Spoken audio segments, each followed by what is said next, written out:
How's it?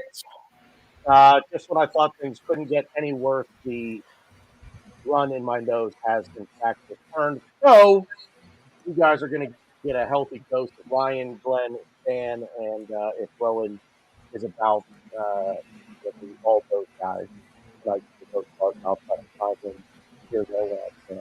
But so anyway, I guess let's get straight into it with videos, and then we'll talk.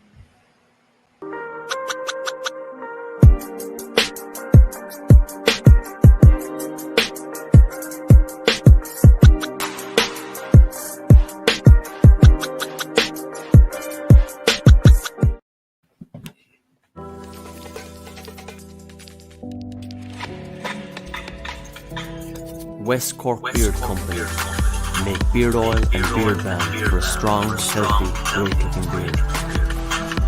Handmade from all natural ingredients in Clonakilty, West Cork. Check out their YouTube channel for beard care tips and advice, or catch them online at westcorkbeardcompany.ie. I don't know if Ryan knows this or not, but we're live. See who's gonna. Oh, I know. Oh, do you know? Okay, I do know. Glenn, I'll start with you. How are you? I'm doing fine. It's hard to be patient in this transfer window, and I know we're going to talk about it. So I'll just leave it at that. Stan? I'm pretty pissed off. Sorry, Stan. So we've seen.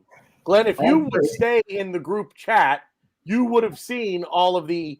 You would have been quite entertained earlier today. That's all I'm going to say. I mean, I've got a lot to be pissed off about, right? I mean, I had to fucking move house yet again last weekend, which is always a fucking wrong. I was going to say a pain in the ass, but it's literally a pain in my back. My back is killing me. And then all of the news what's been going on with Arsenal. So I have to be honest. I'm pretty pissed off. Wow. Yeah, kind of hard to follow that up. Ryan? Yeah, kind of hard because I could not agree with Stan more. I'm very annoyed. I'm very pissed off. I'm gonna probably say some things I'll probably regret tomorrow, but yeah, I'm very annoyed. Yeah, I know. I'm very, very not happy. And it's more than us extending Xhaka, and we're gonna get into it. So I know I'm sure everyone in the chat's gonna be like, "Oh, he ate Xhaka." That's why it's more than that, and we'll definitely get into it. But yeah, I'm not happy, and I saw some rumors a few minutes ago about things that we're going to talk about that's even making me more unhappy. So yeah, I mean, yeah, let's just get into it. I'm not happy. That's it. That's that. Yeah. So even the best laid plans can get foiled sometimes. Wasn't expecting the explosion of. I guess there's no better way to say it other than just shit that happened today, and so just a lot of news making the rounds. The news about Granit Xhaka has been making the rounds for a few days now, so there's no surprise there. I guess we'll start there because he's a hot button topic, and he actually plays for the club right now. So, Glenn, I'll start with you.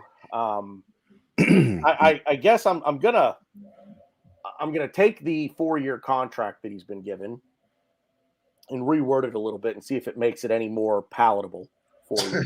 Well, I think didn't they just add like a year or something? It's like not like they're tacking on another 4 years. I just read that just before we came on. Right. So what it is Rohan has joined us. Hey. That's what it is. The Doogie Howser of lawyers. How you doing, Rohan? What's up? He looks like he's 15 years old. He's going to be a lawyer. He's married. Pace yourself. I'm sorry. Go ahead. Rohan, how are you, man? It's been a while. That's what I tell myself all the time. I'm good. Back in New York, I was traveling the last week when you guys had a show. I was flying back from Seattle, so nice to be back. And yeah, this guest in the house, so I've been kicked out of my office, which is now the guest room, and yeah, that's what. But yeah, Glenn knows all about it. Glenn knows all about getting kicked out by your wife. Absolutely. But going back to what you were saying, we're talking about Xhaka in the midfield, Rohan. BG was saying, it's like, yes, I was surprised that Xhaka stayed. I mean, him and Mourinho were giving each other reach arounds all summer, and all of a sudden it just stopped. And he's not leaving. So if Xhaka's staying and we're still going to go out and get like Neves or something, I'm going to stay patient. It's really effing hard to stay patient, but I'm trying. So what I wanted to do here was I wanted to reword it a little bit. So it is not we're not giving him a new 4-year contract. We're slightly increasing his wages. It is a slight increase in wages according to all of the reliable outlets. So he's not going from £100,000 a week to £200,000 a week. But it's basically a contract extension of 1 year with an option of a second year. So his contract is the original contract runs through 2023. So he's got 2 years left. We're adding a year with a second year as an option. So that to me makes it a little more palatable. I don't know, Stan. You've got a lot on your mind, and with everything that's happening right here, right now, the floor is yours. Well, when I was doing my moving, it's like when you're moving, you come across like bits of clothing that you ain't seen in years. And I come across this old Austin 316 t-shirt when me and the missus used to go out to wrestling. And I thought to myself tonight, after I was like reading some of the stuff that's been happening, I thought to myself, you know what? I really want to open a can of whoop-ass. So I put on the old Austin 316.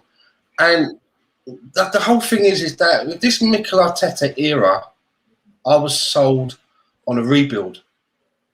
And as I tweeted earlier, how am I supposed to back a process that's based around a rebuild, yet the foundations are still the shaky foundations that we've had for so long now? Because I am so annoyed that we have a prospect of going into next season with a midfield pivot of Granit Xhaka and Mohamed Elneny. As much as everybody on this channel knows how much I kind of like and have a bit of a shine to Mohamed Elneny, this is not a rebuild. This is the same as we finished 8th now for 2 seasons in a row. I honestly don't understand. Look, for us to be starting with those two, that's a failure. That's a huge, huge failure. I'm almost lost for words at this debacle of how this is happening. I mean, they say that they're trying to protect the value of the player. By the time he gets through this contract, there's not going to be any value left. I mean, the reason that you don't have clubs like chomping at the bit for players like him and Said Kolasinac is because we're paying them too higher wages already. And by offering him this new contract now, and giving him even higher wages, we're just pricing him out of the market even more. What I don't understand is that why did this decision have to be taken now before the transfer window has shut? The transfer window hasn't shut yet. And I just feel that this is so typical of the current regime. It feels very convenient. Oh, well, we've got a problem midfield. Okay, let's wave some more Wonga under fucking Xhaka's nose and get him to sign. It feels very lazy to me. It doesn't feel ambitious. It doesn't feel like there's a process. It doesn't feel like it's a rebuild. And then not only do you have that, you roll the dice again, and what comes out? Hector Bellerin as well. Now, I know that we've said on this. I know that we've said on this show, that right back may not be a major concern. It will be like, as we've said, it's become a saying. It's a bit like mowing your lawn while your house is on fire. But we were kind of like being given, not assurances as such, but these are players themselves that appear to want to look for a fresh start. These are players that appear to want to have a new project themselves, pastures new. So I don't understand why we're extending these players' contracts, because they don't, for me, if we're moving forward, these are players that want to move away. Mm-hmm. And we're having these players now are going to be integrating with players like Martinelli, players like Tierney, players like ESR, players like Saka, who seem to be bought into what it is that we're doing. moving forward. And we've got these guys just hanging around, running down contracts and having contracts extended. We're having trouble selling them now. So I don't understand how increasing their salaries gets them out of the club in a couple of years' time. So what happens? Okay, Granit Xhaka will be with us, we know now, for next season. Come hell or high water. We don't know. Maybe his form will continue that the people keep talking about. He was so good for us last season, towards the end of last season. But for me, he's been with us for 5 years. It's too little too late. He's showing a little flash of form, and all of a sudden, people are talking about him like he's Andre Pirlo. hey, 5-second add on to what Stan just said. What kind of negotiations are you doing when you still have over 20 days left in the transfer window and you just take them down and don't even give them a chance to raise their price again? That's all. That was longer than 5 seconds, I know. We've gone out, we've upgraded Xhaka with Xhaka. I mean, I don't. It's the word. It's like the Mandela effect. It's like I'm in a twilight zone. This is not moving forward. This is not moving forward because I look at it this way, right? We're using next season, and let's say we do go out next summer and we buy a couple of other midfielders. Then what happens? We've got someone that he's probably going to get 5 or 6 starts a season. Meanwhile, he's on like 130, 140 bags a week, just not doing anything, and then he's going to get pelters for that. So Absolutely. I don't understand this thinking.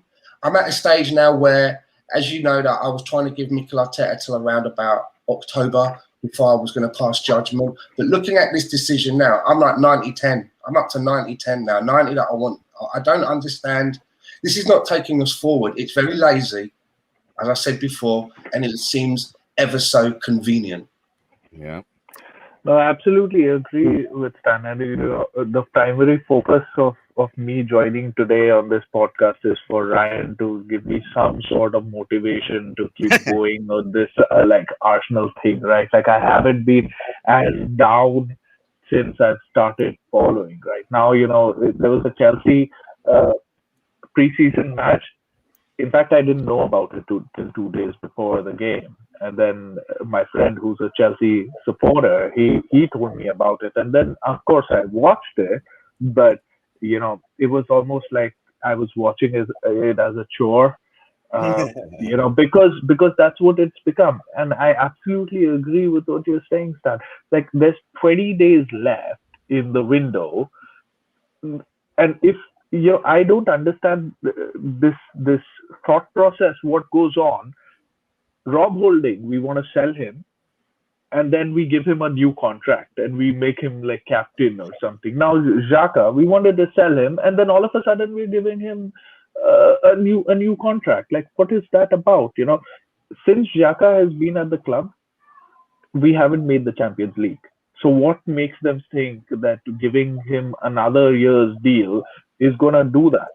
And this is where Ryan probably will say, like, but all season you've been saying that he's not the worst player. He wasn't the worst player at that point, but that is such a major focus of our team, of any team, that Xhaka cannot be the starting 11 player in our midfield. El Nani can't start there, which was the same thing last year.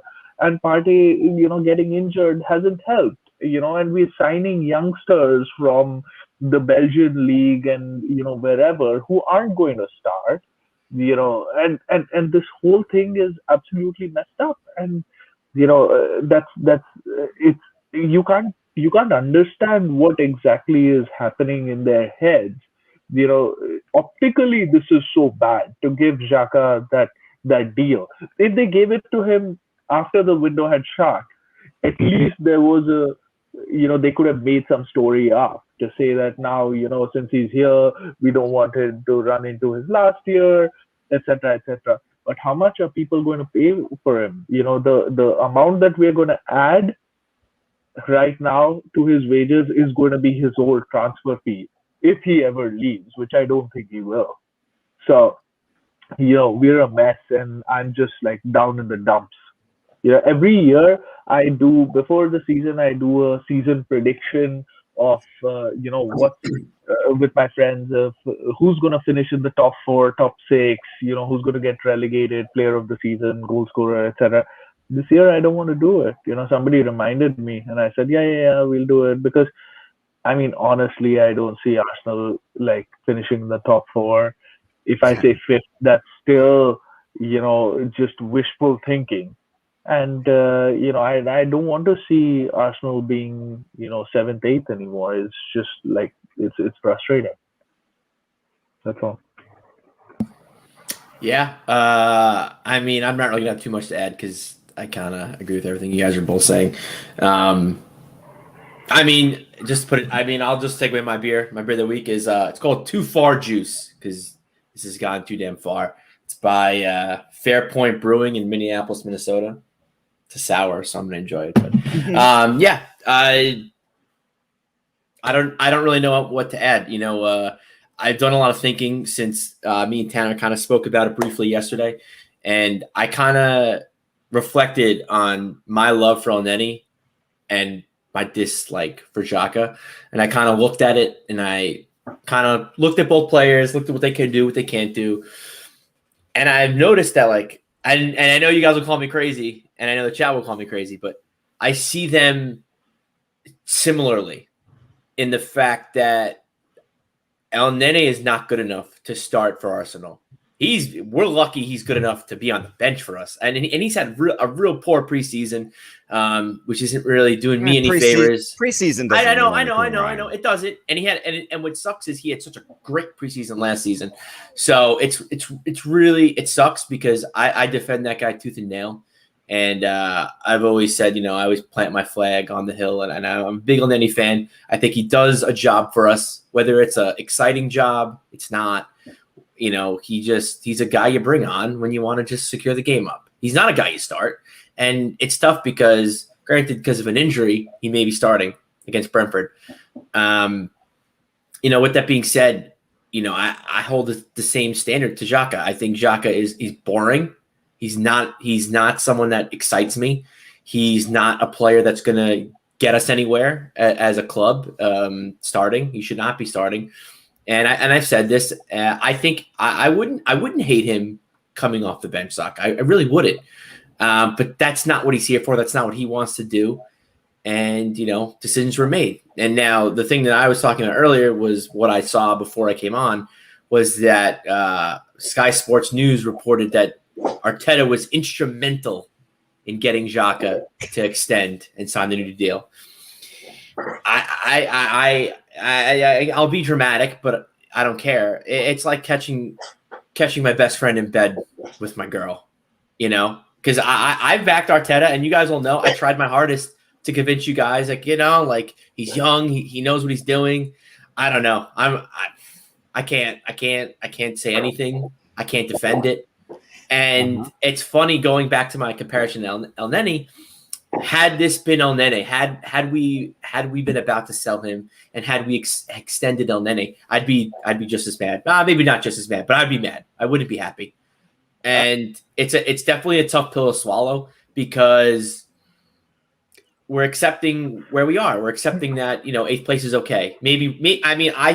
I think Lokonga is going to be a good addition to the team. I think he'll get minutes. I think ESR is going to have a better season. I think Saka is going to have a better season. I'm not happy with 6th because that's, to be fair, I know, spoiler alert, I think we're going to finish probably 6th place. That's not good. Our goal was Champions League. We want to get Champions League this season.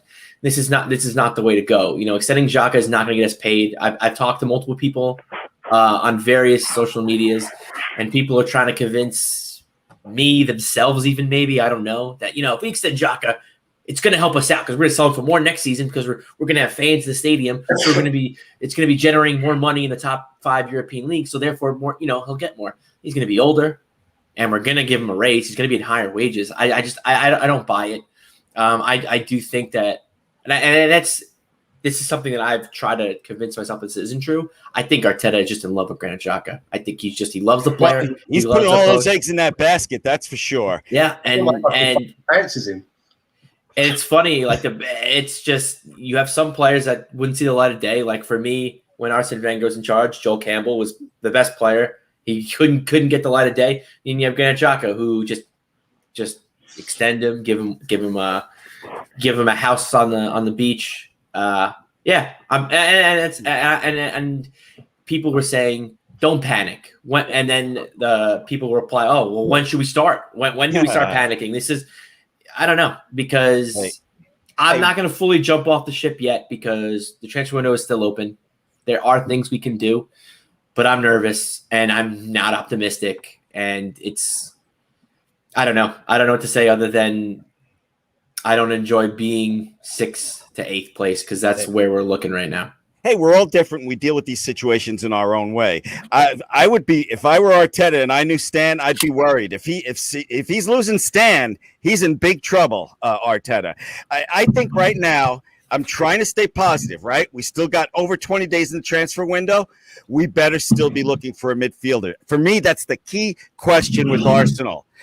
All right, you want to sign Xhaka another year or whatever? Fine, but I hope you're going to turn him into a squad player because you're going to get somebody else. But why do it now? Why is there a need to do this? No, I agree. Now? I agree. No, before the window's closed, there's still time. There's still time for things to happen. Stan, there's a request here.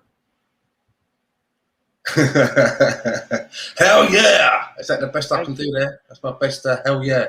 But why is there a need to do this business right now? Yeah. And it doesn't make sense, Glenn. You're not going to give a raise to a guy that's played the most minutes for us last season, I think, or he's right there. And you're going to say, "Oh, we're going to give you a raise, but you're going to play less minutes and you're going to be off the bench." Like, that's not my what whole thing, Ryan. My coping mechanism for this whole thing. I'm as stressed as you guys, but my coping mechanism is that they cannot realize that if Xhaka gets hurt, they're going to hand it over to a kid in Lakanga every day. They can't be thinking like that. They can't. Yeah. Hang on. Which is why it's. Let me jump in here real quick because I have a theory on this. And the theory is that what you just said, Glenn, is what they're trying to avoid. And on last week's show, Ryan and I agreed on this, that we don't need to find a Granit Xhaka replacement because Granit Xhaka is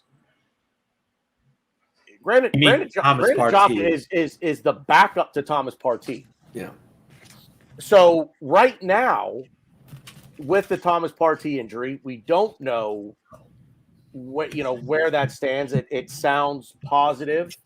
Not as much time will be missed, but he's definitely not playing against Brentford. But let me ask you this. I'm going to play devil's advocate here. Without Granit Xhaka, let's say that Roma came through and the sale was made and now he's in Italy, and now this injury to Thomas Partey happens. Who's playing? Ugh. Well, yeah, at that, I mean, now see, here is where, and ironically, I'm feeling a little better because the adrenaline is amping up right now for me. But see, this is where you don't get to have it both ways, and not necessarily you guys, but the fan base in general. You don't get to have it both ways. You don't get to Granit Xhaka sucks, get him the hell out of here, but then all of a sudden Thomas Partey's injured, and now you're left with your pants down, and now you're left. Oh, fuck.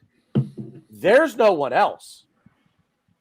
This fan base never wants to give it to the kid, whoever that might be. Lakanga, Aziz, Joe Willock, Maitland-Niles. Never want to give it to the kid, but hate everybody that's here. So I guess what I'm saying is my theory, fold the fucking club because nobody's ever going to be happy because nobody wants anybody to fucking play. Mm-hmm. The funny part is we gave it to a kid in December against Chelsea in ESR, and look what happened. I mean, I'm not saying we have to give it to Lakanga, but it's but we can. Let's face it, Arteta's hand was forced because there was nothing else. I know that, and you know what? Maybe that's good. It worked out that time, right?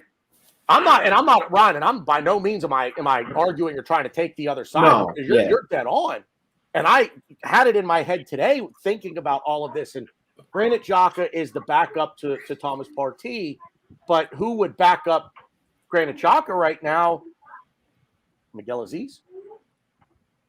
And with the way that he's played so far, granted limited action, lesser competition, but is it the worst thing in the world? I don't know. And I'm just spitballing here. Go ahead, Stan. No, so the idea is that sorry, Rohan. Yeah, like Ryan had said that it would make him equally angry if El Neni had got the extension. I think El Neni getting an extension wouldn't annoy me as much because that he's still a squad player. He's still going to be a squad player. Here, we know that he's been extended because he's going to be a first teamer. That's why he's been extended. Right. If he had to be a squad player, if he had to be a backup, there was no reason to extend him. We could test waters until the end, see if there's a replacement. If not, keep him. There was much time for replacement. But, as much as I want to believe in that theory that we want to keep him and then we want to get somebody else and, this is just a backup to a backup and all of that thing, I just don't believe that. I think we're going into the season with Granit Xhaka as central midfield for us. And here's some food for thought. So let's say, okay, we're extending him. We're going to make him a squad player. Do you really think we're going to extend Xhaka, give him a pay raise, and then be like, oh, yeah, we want you. We want to extend you. And then we're going to go around and then sign a midfielder? We probably we need the depth, so we might. But we're not going to sign someone that is going to be better than Granit Xhaka. I don't see it. It could happen. But you have probably the most temperamental player on this team. You're gonna sign him, and then pull a doozy on him, and just be like, oh, cool, yeah, we signed you, we extended you, we gave you pay raise. We're about to sign your replacement in about a week or so, right before the transfer window closes. Hope you're okay with that. Yeah, not gonna happen. All right, Rohan. Yes, I agree with you. If this was Magic 8 Ball, all signs point to yes of what you're saying. But I have to think they're not that stupid. But yeah, all signs point to yes that they are that stupid. I'm just telling you guys that I have to believe that. Otherwise, I'm going to come on here ranting like Stan. And the thing that I guess is going to calm me, and maybe a theory that I have that's pretty crazy, and it might calm my nerves around a little bit, is maybe we sign Xhaka because our plan. Because our reports are saying we're going to offer a player and money for Madison. Maybe Xhaka's that player. Maybe we're going to sign Xhaka, send him with some cash, and we get Madison. And maybe, you know what? All right, Arteta, fucking just you thunder gunned us all. I would, obviously that's probably not the case, but I have to, try to be as hopeful as I can, I guess. Yeah, but the Madison rumor is from Chris Wheatley, who has been wildly wrong this season. Hang, Stan, you wanted to say something there before I cut you off. Go ahead. I'm thinking along the same lines as what in the chat box MFB says. If you look at our squad at the moment, who do we have in our squad? Who is our CDM? Because it isn't Thomas Partey. It isn't Granit Xhaka. From what I can see, the only CDMs that we actually have in our squad would be Sambi Lokonga, because in the interview that I was reading with him, he said that that's the position that he plays. He's a 6, or as I like to call it in other countries, a 4. So he's a defensive midfielder. The only other person I would think is Lucas Torreira. Nobody knows where he is. I think he's up on photograph. He's up on fucking milk cartons in South America. Have you seen this boy? He just flew to Spain. Don't know why, but he just flew to Spain.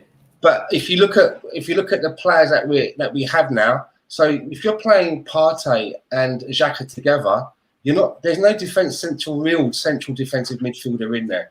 Both of them can be kind of deep lying, as you will, but there's no CDM in there. And again, I'm looking at the way that we play at the formation, and all of these people on people on Twitter that are kind of doing polls and arguing about whether it should be Maddison as our number 10 or Odegaard or this right, that right. Again, just last week, I was reading an interview by James Maddison, and he said that he's not a number 10. He said that he's a number 8. That's the position that he plays. He's played 10 maybe a handful of times. He can't really even remember the last time that he was really deployed as a 10. So if we did buy James Maddison, where would he go? Next to Thomas Partey? If we play next to Thomas Partey, we still haven't answered the question about who's our central defensive midfielder. Now, basically what we're looking for is and I think after what Ryan was saying last week, I kind of looked into it. For me, it would seem like surely we should be looking at buying someone like Yves Bissouma to go next to Partey. And ahead of that, you have the ESR and you have your Odegaard, one or the other, and they can dovetail nicely, as we've seen. But I don't understand I don't really see where Maddison is going to fit in. We're going to deploy him as a number 10, even though that's where he says that he doesn't want to really play, because we don't play in a formation that would allow for 2 8s. We need to have a CDM in there somewhere. So it's a little bit, for me, higgledy-piggledy of who we should be looking at, who's going to fit in where, because I think a lot of people are kind of thinking that Thomas Partey is our CDM. And even though he can be deep line, I don't think that's really where he's comfortable. Does that make any sense? Yes.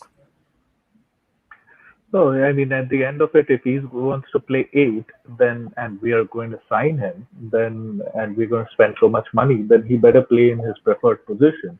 And in that case, it's going to be Partey,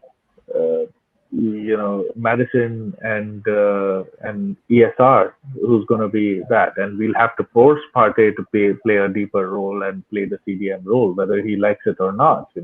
That's essentially what we'll have to pay, because is Partey in 8 really? We need goals, and right now, just talking about that, as much as we moan about Xhaka, the previous game against Chelsea, he was the guy who scored the goal, right? So, I mean, our strikers and our wingers, Aubameyang included, is not scoring. And, I don't know what's wrong there.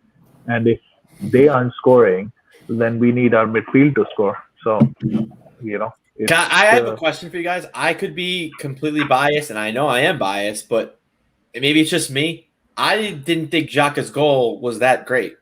It was a poor slow header, and Kepa, and it went in. I think Kepa should have saved that.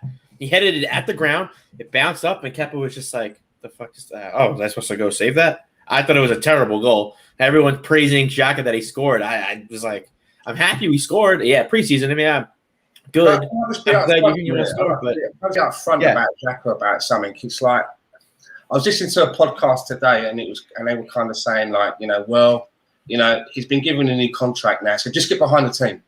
And for me, when I hear that, I kind of get the feeling that that's like, just shut your mouth and go along with the flow. And for me, the way that I support Arsenal, maybe it's a little bit unique. Of course, I want my team to do well, and I want to get behind the players, but there have been times when there have been players that played for my team that, for whatever reason, they just seem to rub me up the wrong way. And you can take away what they're doing on the football pitch. And I don't know these people. I don't go out for fucking meals with them or anything. I don't really know their personalities. They're probably good fathers and good husbands. But there could be something about them that just doesn't resonate with me. And I'll give you an example. The season where we were going to spend 40 million and £1 on Luis Suarez, yes, buying Luis Suarez that season probably would have won us the league. And had we had gone through with that and bought him and we'd won the league, as much as I would have felt happy about winning the league, there would have been a part of that particular win, that championship, which for me would have felt a little bit dirty and a little bit jaded. Why?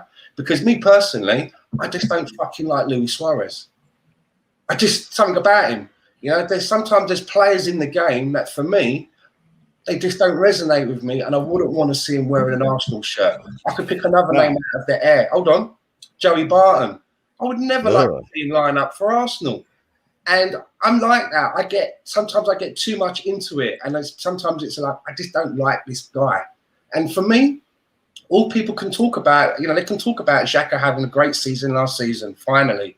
And they can talk about his Euro 2020, which for me, of course, is going to flourish on the international stage because you do get a lot more time and space. And Xhaka does need that. And if he went to somewhere like Roma, and let's say that did happen, I don't care about people tweeting saying, look what he's doing over there. Because yet again, in that league, you get a lot of time and space on the ball. But for me, I just don't like the guy. I didn't like it.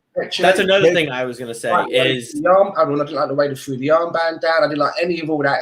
For me, I'm done with him. So, but I'm going to be honest about it. Yeah. Ryan, can I have 10 seconds before you respond to Stan?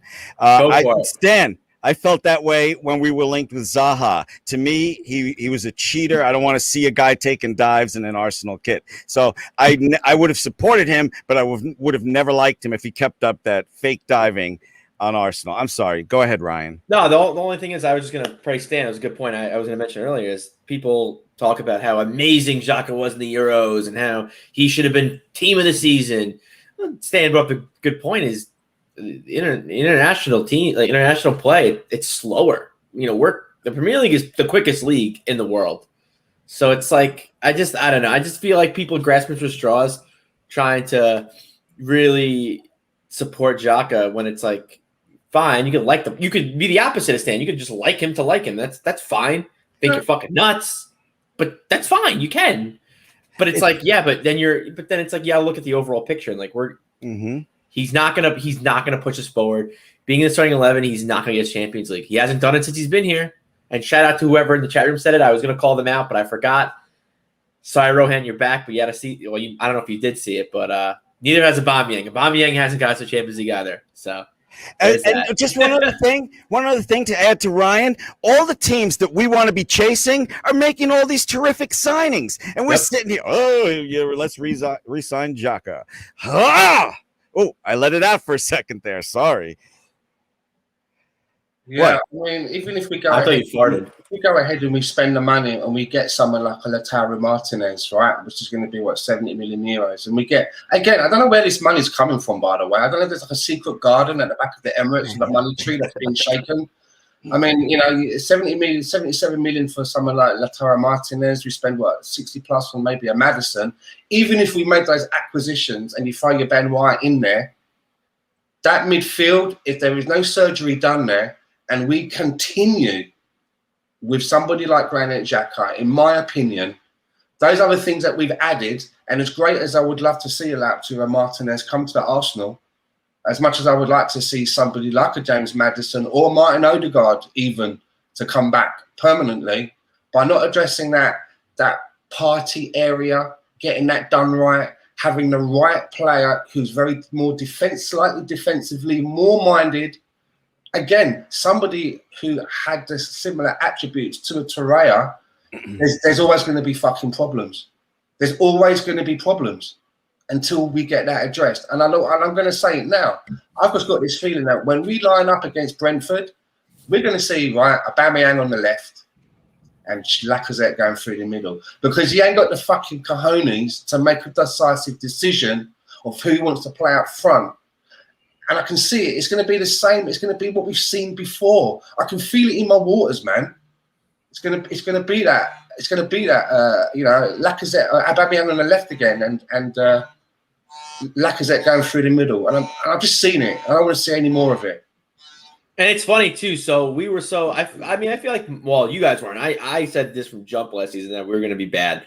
So we had that really good first game. We played well. It was against Fulham. We ended up finishing dead last. Brentford, I mean, if you look at like on paper and like you think like, all right, well, Brentford was the last team to get into the Premier League last season. So you have to think like, okay, technically they're starting out in last place. They're like the worst team probably. So this isn't going to tell us anything. So we could have the game of our lives. We could totally prove Stan wrong, and Aubameyang could get a hat trick. Lacazette could get maybe a hat trick too. Fuck it, right? But it's just it sucks because we're going to have that game where we should win. Again, technically, I know it's not. The game isn't played in paper, and technically starting in last place doesn't really make any fucking sense, but here we are. But then we have Chelsea and Man City. That's not going to tell us anything either. So I don't know. But the thing I really excited talking about Xhaka so much is making my head hurt. The last thing I personally want to say about this is that, and I said this before, but my closing arguments for this is just the thing that really makes me upset, gets me sad, is just the fact that like I don't see us extending him, giving him a pay raise, and then being like, "How you doing? We're gonna sign somebody else." Hey, if we do, then all right, then maybe we do have some balls. Maybe we do have some cojones. But a player who is seen as a leader, who has worn the armband for us, I think he started more games. I think he's played the most minutes besides obviously Leno. We're not just gonna extend him, give him a pay raise, and be like, yeah, you're a bench player, you're a squad player. We're trying to find your replacement now. Maybe it's Basuma, maybe it's Bruno, maybe And I think that's just the to me that's the biggest gut punch. I don't see us recovering from this. But that's the thing. Those two players that you just mentioned aren't going to replace him. I think I just mean in the center. I think I just mean center midfield in general. I get what you're saying. I think I just mean in that area. So we're not. He's gonna I don't see us. I don't put it this way. I don't see us signing a player that's gonna replace him. Okay, in our current formation. We had one of the best defenses in the Premier League last season. Okay, so we got Ben White. Hooray! You know, a lot of people rate him very highly. But as far as not everybody, but a lot of people being naive and thinking, oh, at least we got a gimme the first game of the season. This is the same friggin' team from last year that lost these kind of games. Didn't we lose to Sheffield United or something? Oh my God! If I knew how to do two things at once, I'd pull up last year's schedule and give you like 4 examples of games where we thought we were going to win. Exactly, Glenn. That's why William is going to start. Is going to start on Friday. He's going to get us 2 assists. Aubameyang will probably get a hat trick. It's going to be a fucking great game on Friday. I'm excited. No, yeah. So, which is, what Glenn said is exactly what I want to come to.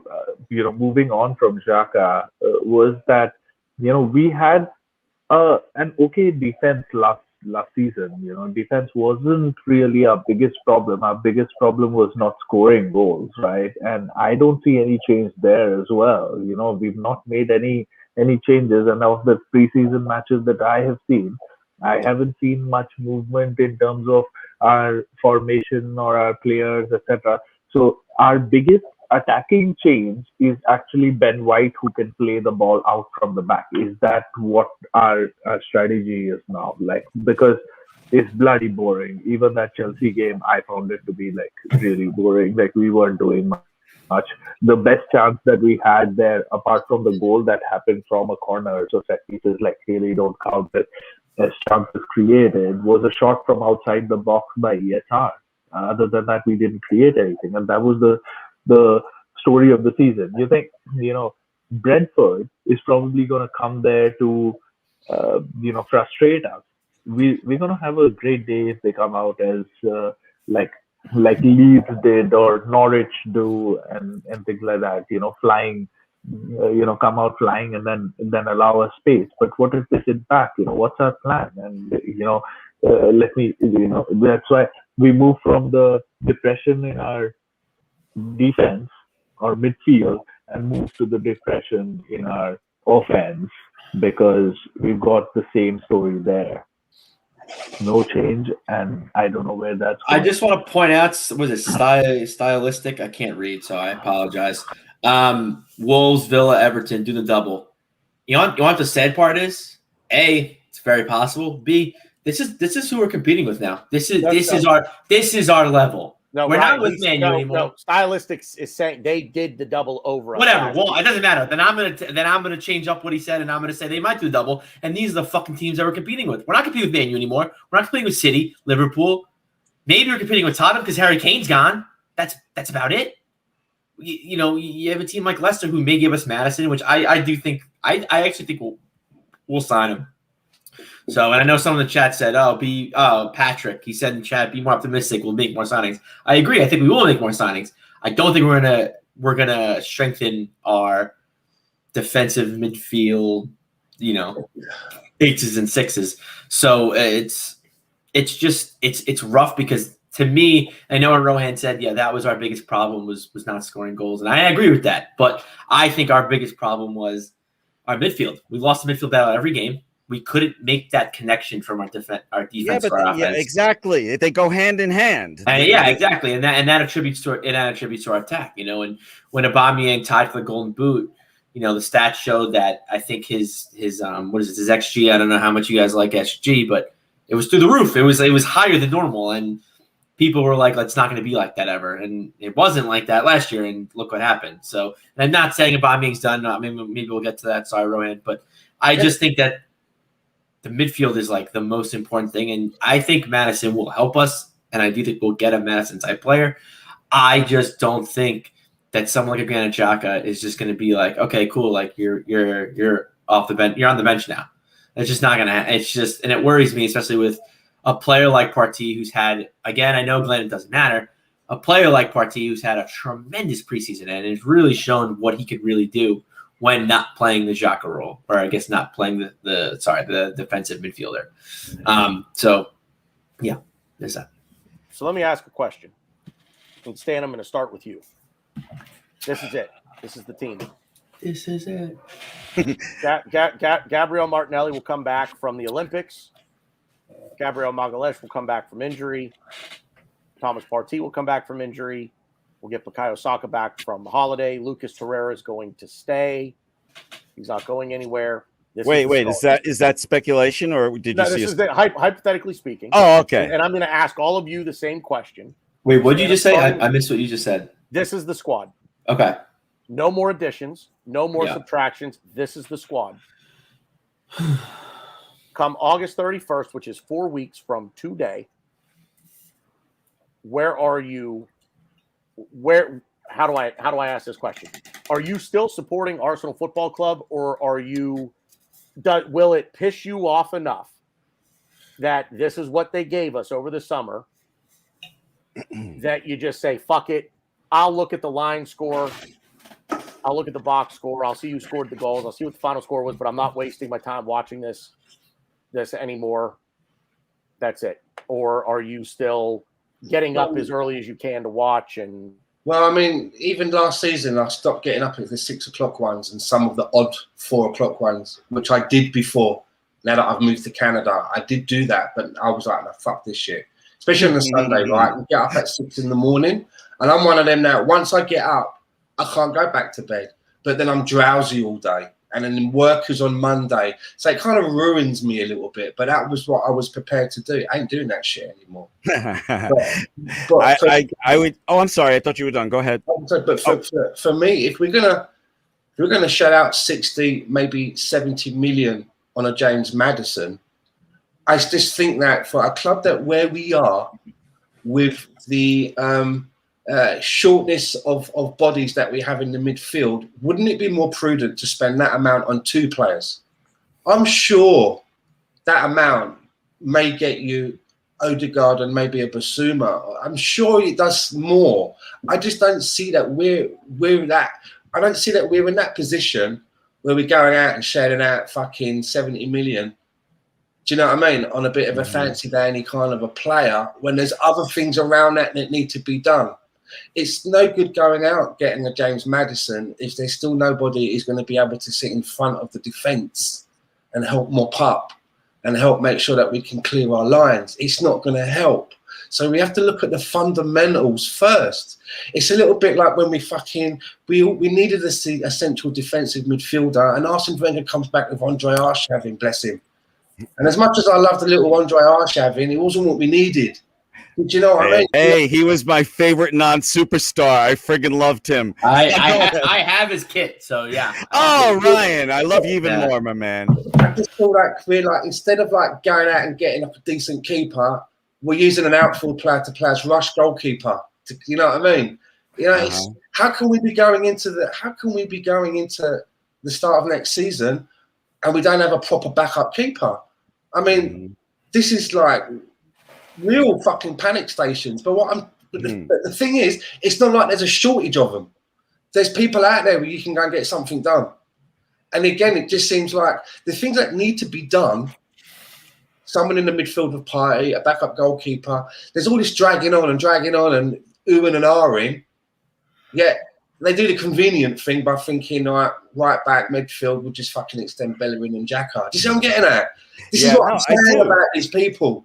Right, they ain't got the grapefruits to go out and do what needs to be done. And now that we're looking at this fucking Lautaro Martinez deal, what's happening now? Chelsea are looking at Lukaku. There is no way that Milan are going to sell both of them. They might sell one of them, and we know how fucking fast Chelsea are when they want to do a deal. When Chelsea want a deal, they just basically turn up the door with a briefcase of money. Yeah. So if we want this Lautaro Martinez, we need to move, because if Chelsea go in there and get Lukaku, they won't let him go. Okay. To answer your question, BG, when it comes to Arsenal in the regular season, I think I'm physically incapable of not watching. Like, I'm like a drug addict with a needle sticking out of my arm. I got to watch. But I'll tell you what, I've been so pissed off about this preseason. I have not seen a game yet. Only highlights on YouTube. I went to watch it because I did want to watch it. You can learn something from any game. Okay. But when I went to watch it, I was like, wait, you want $7.99 to watch this? When you're doing this to me with you can go reproduce yourself. I haven't watched. God bless you guys. God bless you guys for paying for it. But that's the way I protest. I'm like, no way am I paying to watch when you're apparently not doing crap in a transfer window. Glenn, who said we paid?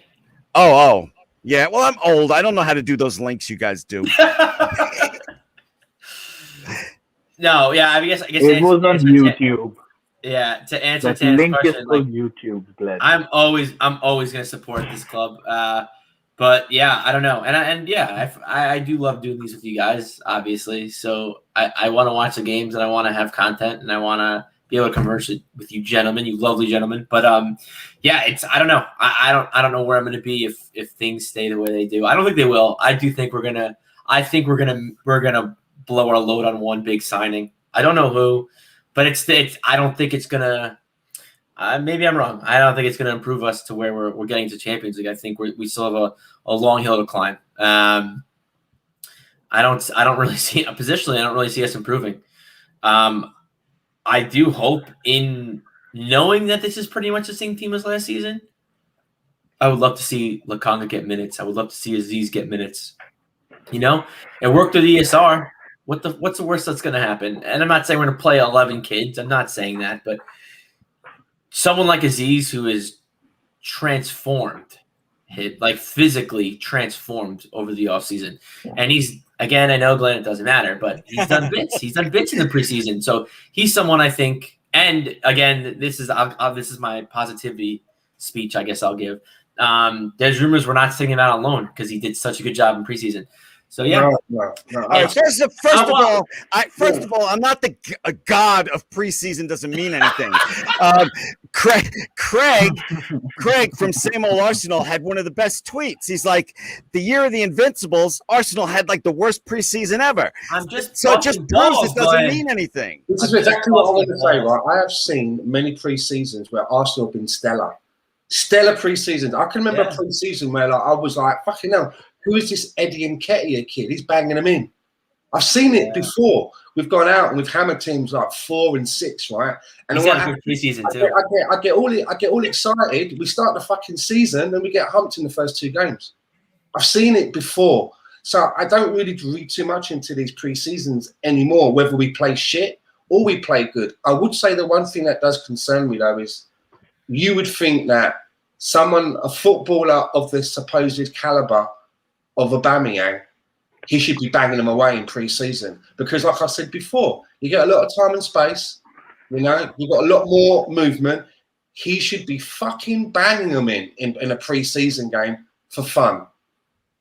And I'm quite concerned that this hangover that seemed to have happened with Aubameyang last season, this malaise, whatever you want to call it, this funk, it just seems to be continuing, right?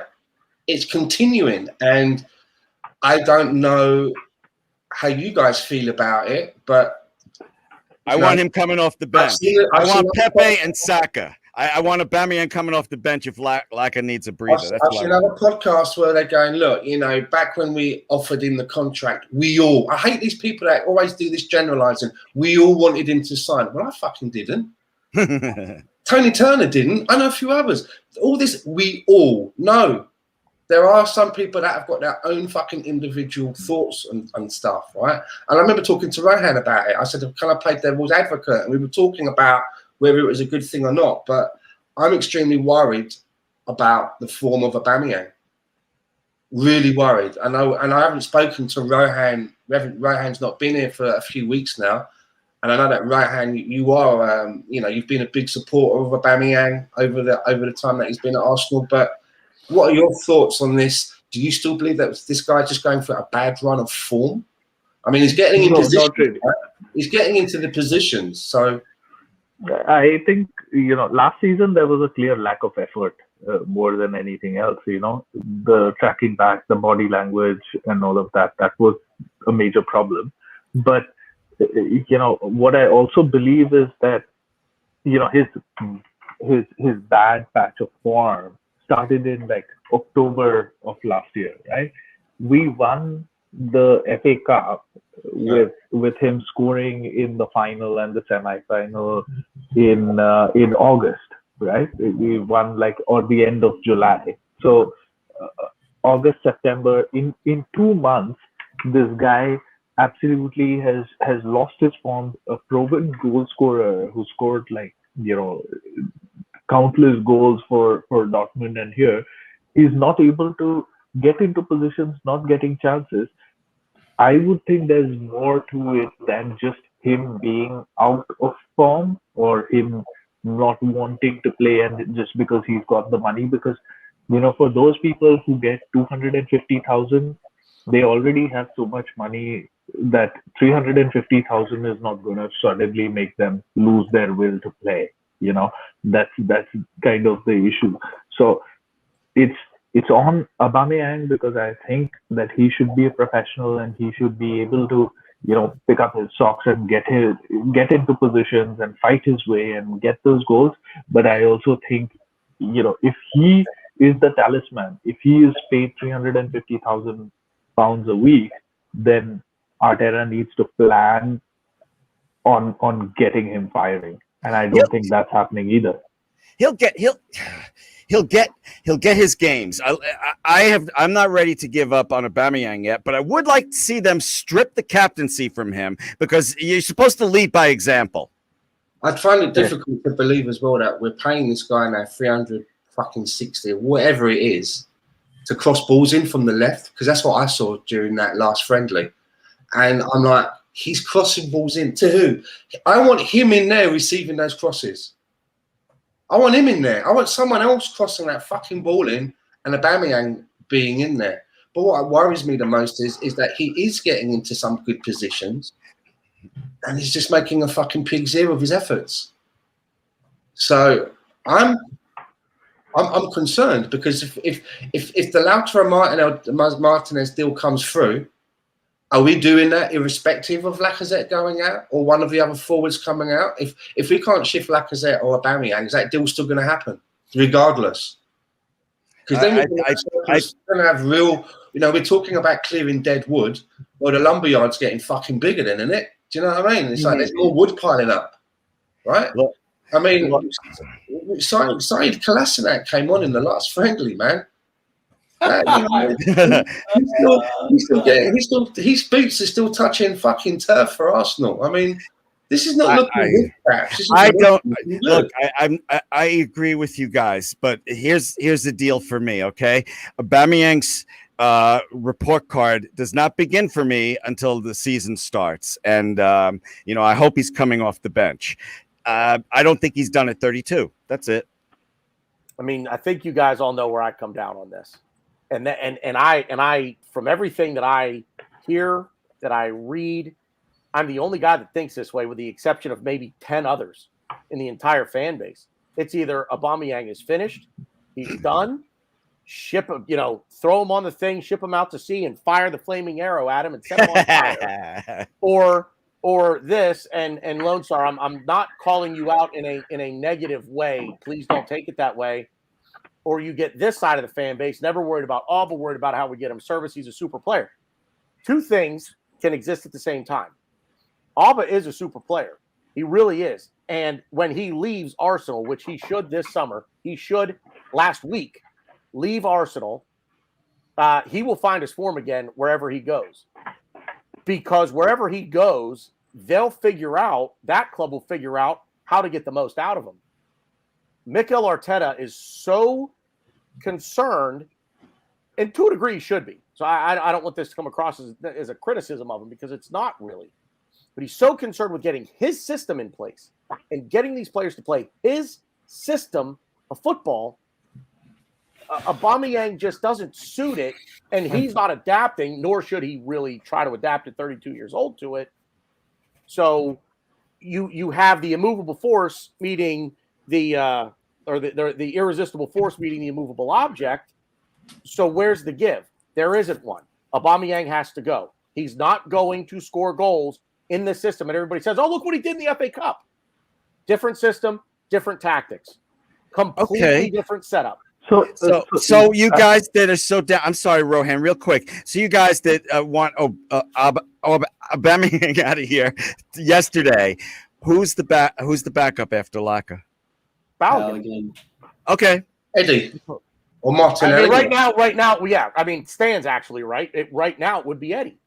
But the thing is, to say that Aubameyang doesn't fit Arteta's system is not a knock on either of those two facts. Arteta's system or Aubameyang. Aubameyang is a great player and can be, again, he's just not going to do it here. And mark my words, Aubameyang will not score 15 goals a year. I can't believe you I'm guys. getting ahead of myself on the prediction thing. I can't believe you guys are putting. I cannot believe you guys are putting so much faith in Nketiah as our backup. Who said we're putting faith in him? I'm not. I'm not putting faith in him. I'm just saying that's where he's just number 2 in the depth chart. Yeah, that's it. Yeah, that's it. To me, if we're selling one of the strikers, it's going to be Eddie. Rowan, what were you going to say? No, my question is, what is the system?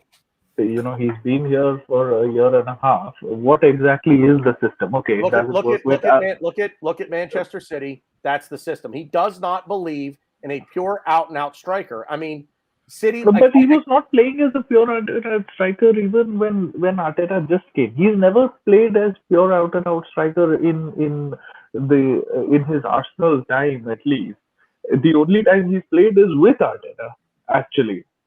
So I'm not sure what his system, and if that is indeed his system, which I don't know what his system is in a season and a half, I don't really know what his system is apart from just boring the death out of people. That's his system, but apart from that, I don't know. And if that is indeed his system and Aubameyang isn't playing according to his system, then and he doesn't have the balls to drop him, then we've got an even bigger problem, But I mean, it's a genuine question. What is the system? So I'll tell you right now what Arteta's system is overloading zones, overloads the left side specifically because of Kieran Tierney. You push the right back in to the center. And then, I mean, obviously we don't always have the ball on the left side field, but when we do, that's what we do. And we send crosses in. Do I agree with it? No. And Aubameyang doesn't work well in tight spaces. And we overload. He favors the left side. We overload the left side, and we play in tight spaces on the left side. So we don't play to his strengths. Occasionally we play on the right, and when we do, we have Chambers, who I think is a great crosser of the ball. He crosses balls in. We don't really have particularly good headers, which the one thing I will knock on Ben White is he's not a good header of the ball. He's very bad aerially. So that's going to be interesting. But, yeah, so I'm not saying it's amazing, attractive football. I'm not, but we like possession. We like to overload the left side. We play in triangles, and we make our way into the 18. And do we do it well? Not really. I think Kieran Tierney is great for this system. I think he plays out of his mind. He's probably our best player. But Aubameyang is terrible in tight spaces, and that's all we do on the left side of the field is play in tight spaces.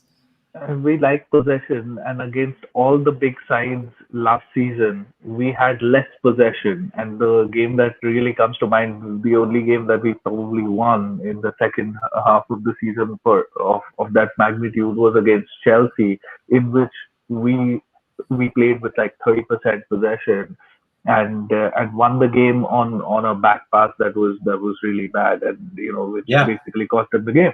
But then the point is that, since last season, what's been the major change to say that anything is going to change against the big teams? We want to play with more possession, but we can't because our players are not good enough. Yeah, we want to play out of the Rohan's exactly right. We want to play out of the back in a possession game, but we don't have the players to do it. Ben White's going to slightly improve that, but that's about it. It's the job is half done. You got 2 flat tires. They're only fixing one. And I think that's the problem right there. Hang on. Let Stan get in here. Cheers. I've been watching the Crystal Palace documentary on Netflix. Something come up in episode 3 that really opened my eyes. When you think about just what we're talking here about players understanding tactics and what the manager wants from them. So to give a bit of background here, Crystal Palace had Dougie Freedman as their manager for quite some time. He's a hero of the club, played for them, really important, but became their manager. And they were on the verge of kind of like getting towards the playoffs and looking for promotion into the higher league. For whatever reason, they got rid of Dougie Freedman, left and went to Bolton. Got offered more money or whatever, and they brought in Ian Holloway. And they were quite, the players, they really liked Ian Holloway. It's hard not to like him, right? It's quite a card, it's quite infectious. But there was a part in it where basically what happened was when Ian Holloway came in, he decided not to change really anything at all of the tactics. So the players kept on playing in the same way that they'd been playing under Dougie Freedman. And they were getting the results and everything was happy. But then after a while, Ian Holloway decided that he wanted to put his own stamp on the team, his own personality. And he started to make some tweaks and some changes. And the wins dried up. They started having a really bad run of form. And live on camera, Yannick Bolasie is sitting there and he said that, the players, we all had a meeting and all the players spoke. And they were basically going out to play games under Holloway's tactics. But if during the game things didn't go their way, the players would flick a switch and then automatically go back to what they were playing like under Dougie Freedman. And he goes, I know it might sound bad if the manager's like listening into this now, like this was all done afterwards, but we were the players on the pitch. We could see what was going on. And they got to the stage where the losses were so bad that the chairman of the club, the owner of the club, was having private meetings in car parks with senior players and talking about the manager's approach and the manager's tactics, getting in agreement with them and then saying to the players, okay, I'll go back to Ian Holloway and I'll see if we can get this changed. Stan, can I ask you, is that unusual for the Premier League? I mean, when you talk about that, I think of baseball and an old Yankee owner named George Steinbrenner that used to do stuff like that. Is that normal in the Premier League? I don't know if it's normal, but it was quite refreshing and in a way for me shocking to hear it so openly discussed that the players basically had it amongst themselves that they would change tactics during the game and not do what the manager wanted. And it got me thinking about when Alexander Lacazette came out and said about one of the losses, remember, in the last season, that it's the players' fault because they didn't do what the manager had told them to do. There was a consciousness about not doing what the manager wanted. And I just found it strange that even the chairman, the owner of the club, was meeting with senior players and discussing the tactics of the manager rather than the chairman calling a meeting with the manager, talking about it, because he basically just got said to Ian Holloway, something's got to change. And Ian Holloway relented, went back into the players, who obviously the players knew now that they'd already spoken to the chairman, and he went in there and said, we're going to go back and do things how they were. Wouldn't it have been easier? I just think, wouldn't the right thing to do there would be to talk to the manager, you convince the manager you've got to change, and then let the manager go into the players and deliver it like it's his idea. That was brilliant. I want to buy you a Sherlock Holmes hat. That's what you need when you put shit together like that. Except you're in witness protection. I don't know where you live. So yeah, I totally dig that. But what I'm getting from this is that when you hear people say things like, I don't think the players are playing for the manager anymore, or they've down their tools, maybe this is what actually happens. Do you know what I mean? That's how it works. They decide to go back to play Wenger ball or whatever it was they would, when it wasn't working under Emery. I don't know, but I found it quite shocking that Yannick Bolasie was basically saying it out and airing it so publicly that the players would be like, no, we're going to fucking do how we want to play. Here's my reaction to that. Yes, I look at the players and I'm like, shame on you. But that also shows a lack of leadership with the manager. And that's what I look at more. It sounds to me like he's lost control of the dressing room. Yeah, I don't. And let me take you guys now from the depression of the offense to remind you that this season is going to be recorded with all or nothing. Ugh, So we will forgot have about that. you Arsenal fans asked for it. Now you will get it.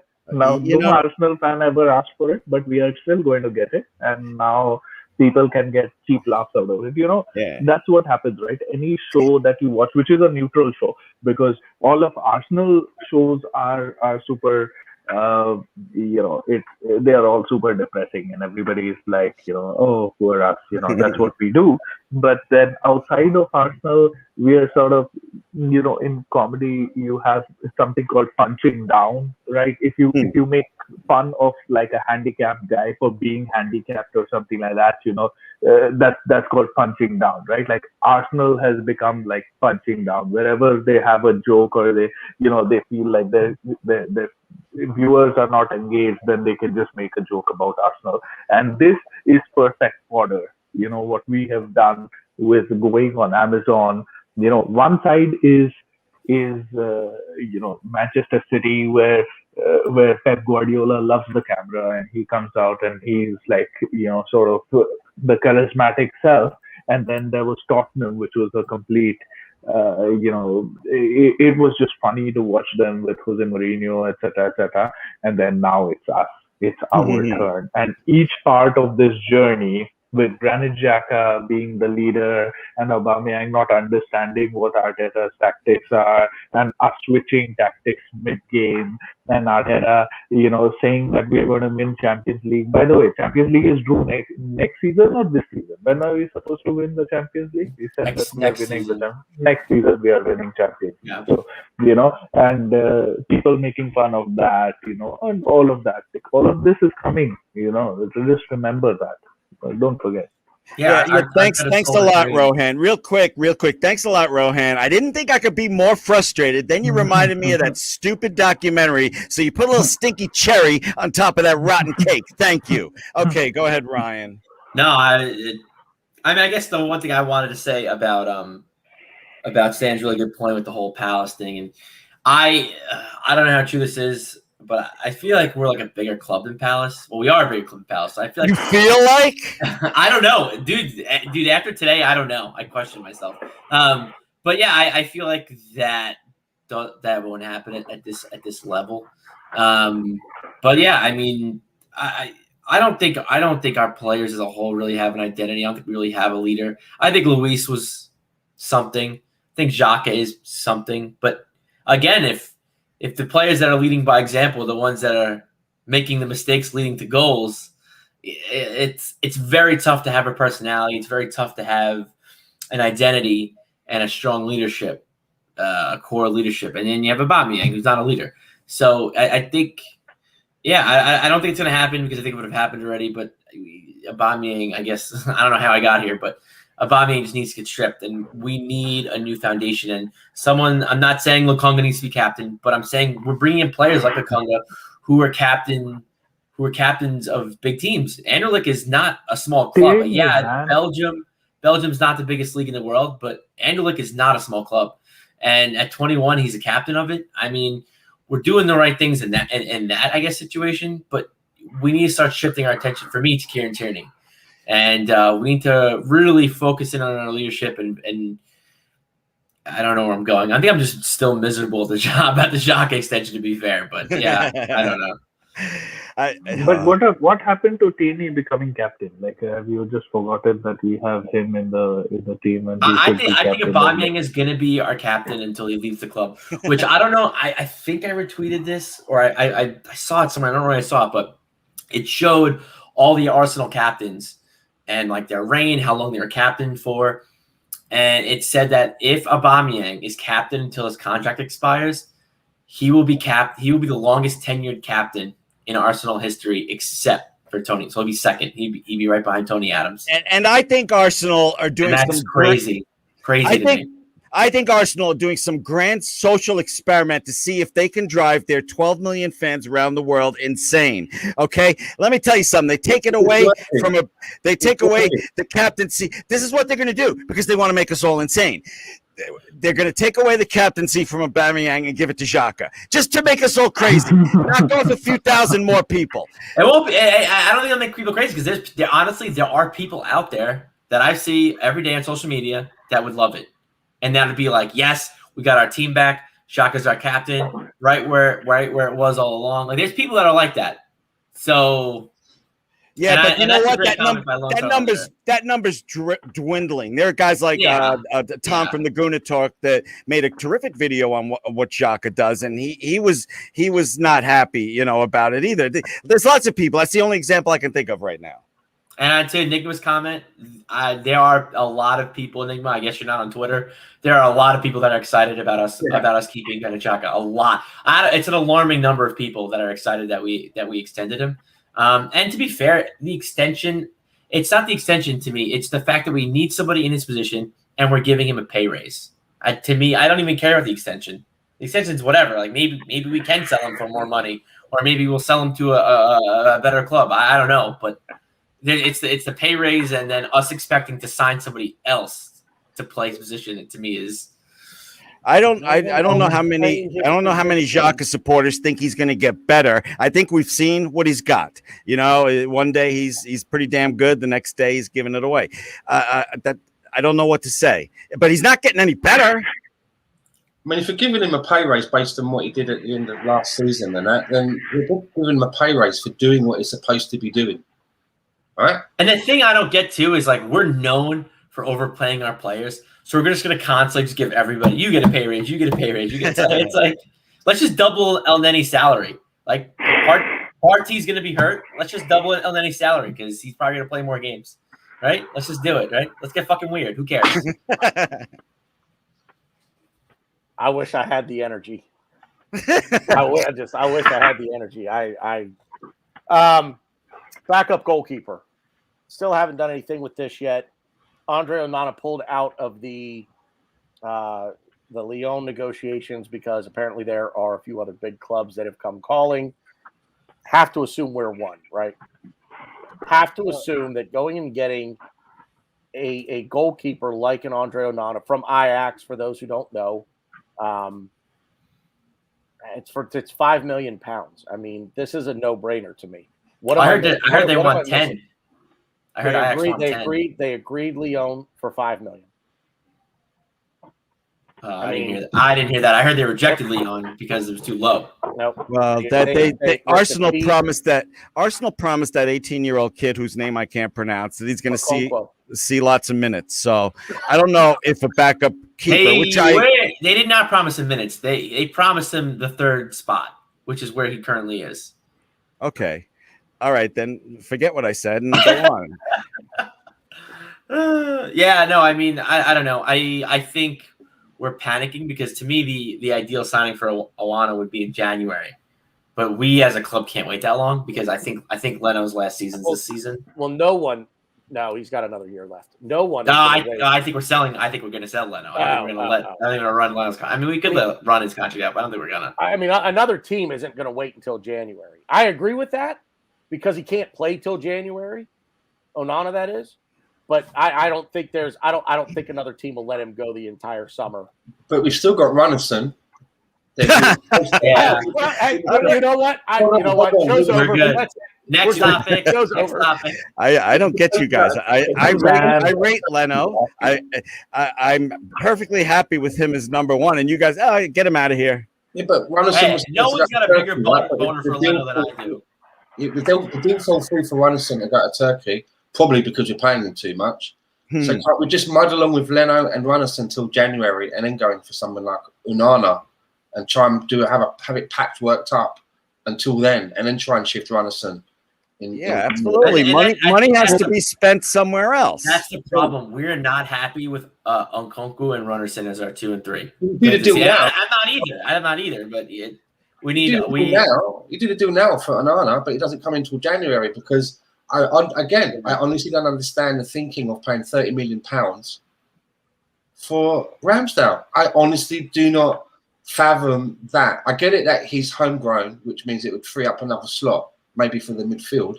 But there are other keepers that are homegrown Isn't Johnstone Yeah. quoted at like in the It's so this is some FPL stat that this will be the most Arsenal-like thing that we sell Martinez with who had the most saves, like XG in terms of saves, the best save ratio in the Premier League, and then we buy Ramsdale who has the worst in the Premier League, and that's who we are after. That's the story. I mean, I agree, but it's different situations. Ramsdale is young and he's going to get better. Martinez was loaned out to 6 different clubs in 10 years for us. Why can we not get someone like Begovic or someone like I know that he signed for yeah someone. No that's for a good point. Or someone there's players like those guys who are who are stable and who when you put them in that position, they're not going to, as Stan says, throw ball into our own net. That's not going to happen, right? Like I really do think we really deserve this. Like I really do think we're really pushing this youth movement. I think that's why we just want to go young everywhere. We want hashtag chubby for the kids. We just want young. We just want young players everywhere. Which I get it, but it's not. We do. It's tough because experience let us down last season. Don't we want to win football games? Is winning football games not a priority here, or is that like? Well, again, it depends what you want to do. Do you want to win right now, or do you want to win in a couple of years for 10, 15 years? I mean, that's what they said 15 years ago, Ryan. That's what they said 15 years ago. I agree. We've made very terrible decisions. I'm not disagreeing with that. You guys are depressing the shit out of me. Hey. Aziz again. I keep bringing it up. It gets me excited. Aziz is not going on loan because I think he's going to get actual Premier League minutes, and I think he's gonna take the world by storm. Not right now, but soon. All you do is talk about daddy daycare. You're running a kids center. You just want all the kids in there. Hashtag daddy daycare, baby. Ryan, this is Arsenal Football Club. All right, over 12 million fans around the world. The 6th biggest club in the world. We don't stick a bunch of kids everywhere to play. We don't. Stan, Stan, I'm calling you Stan. That's how crazy I'm getting. Glenn, the last 2 seasons would tell you otherwise. We are not top 6. We're not the top 6 club in the Premier League. We are battling an uphill battle. Just we couldn't even make a fucking made up league that they made just for Tottenham. We couldn't even get in there. We couldn't get in there last season. So we got to get off our high horse a little bit and just. We're not like I guess we're Big 6 maybe in terms of like revenue. No, we're not. Oh, well, you're the one that said Big 6. I didn't say 6. I didn't say top 6. Here's I got 2 replies. All right, you ready? Yeah, there's your 2 replies. Okay, we're not rebuilding. We're not fucking rebuilding. No, we're not. We're not. This is Arsenal Football Club. We're not rebuilding. We got over 20 days. They are going to do something. If not, I'm going to be spitting up shit as I talk on these things. I agree with you, but a Lakanga signing is not for now. Lakanga is not supposed to be for now. Aziz not going on loan. These players are young, and they plan on. There's a plan, I guess. The best, and it goes to again. I guess fuck it. I'm daddy daycare, baby. I think our academy is doing fucking phenomenal things. With all the players that can potentially make it here, they're going on loan. And Clark, John Jules, and you and I might be the only 2 in this entire fan base that are actually like, yeah, let's go. Look at what we're doing here with the academy. It's depressing. There's fucking talent there. Nurture the fucking talent. It's depressing. I'm almost more excited to watch the kids than I am the first team. I mean, granted, our U23 team's not going to be good because all of our good players are on loan. But Keto Taylor Hart, come on, baby. Glenn, guys, this is Arsenal. Glenn, for 15 years, this club has been trying to buy the right players, and they haven't done it.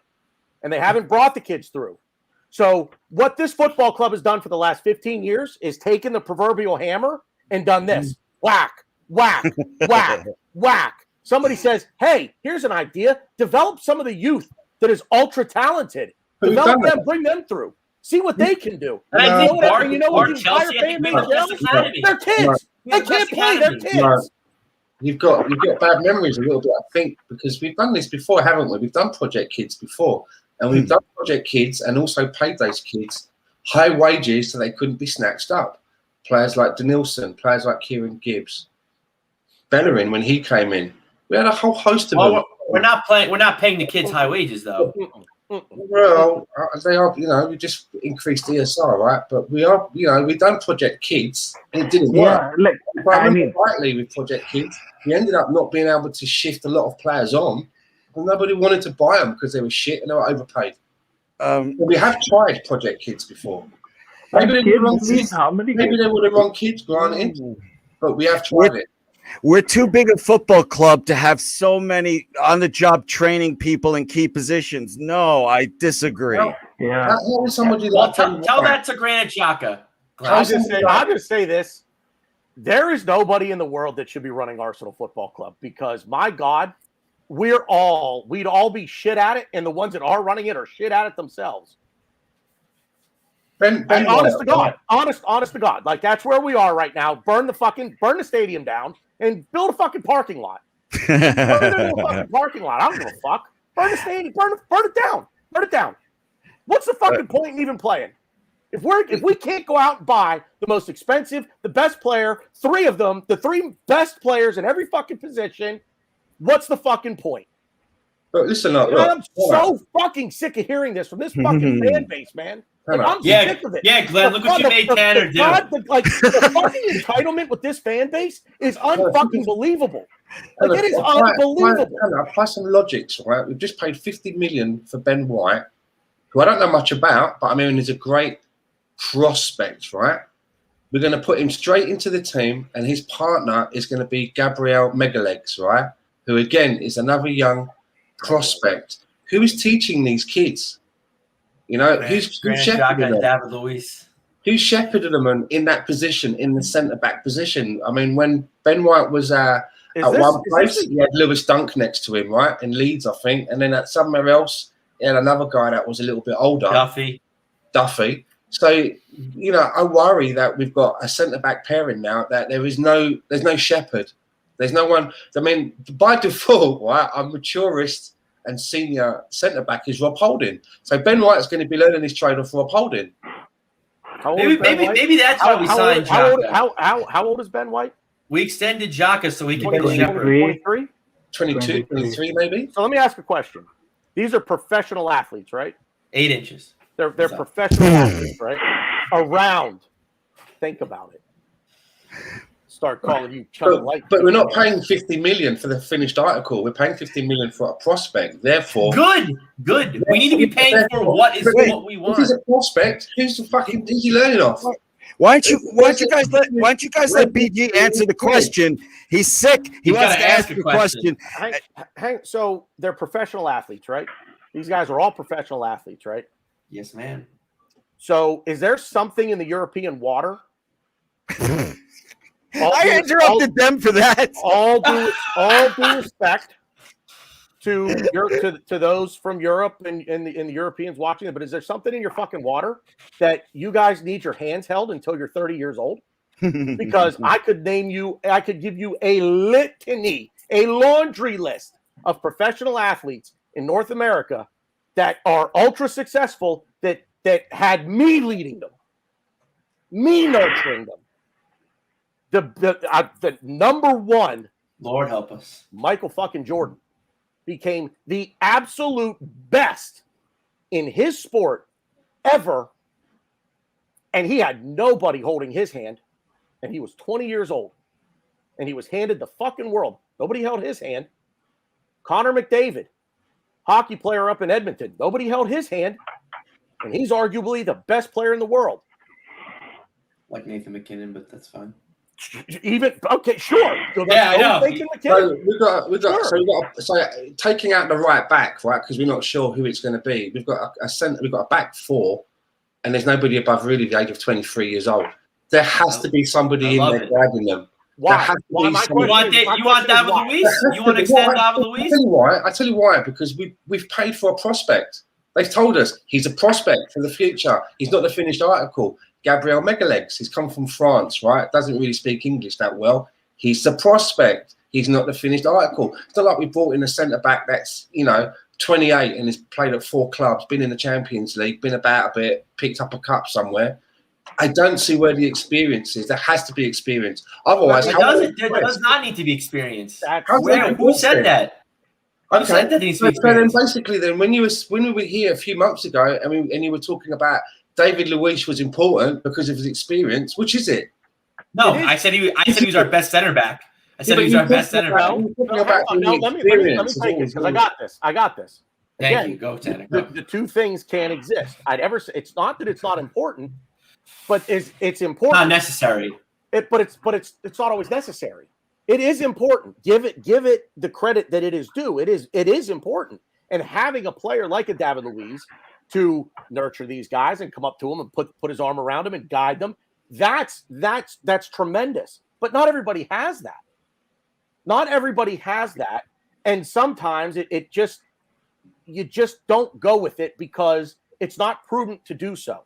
So do you go out and do you buy a 30-year-old center back for the sake of experience? Would you have brought in Sergio Ramos? You want to talk about experience? Would you have gone out and brought in Sergio Ramos? I wouldn't have gone that far.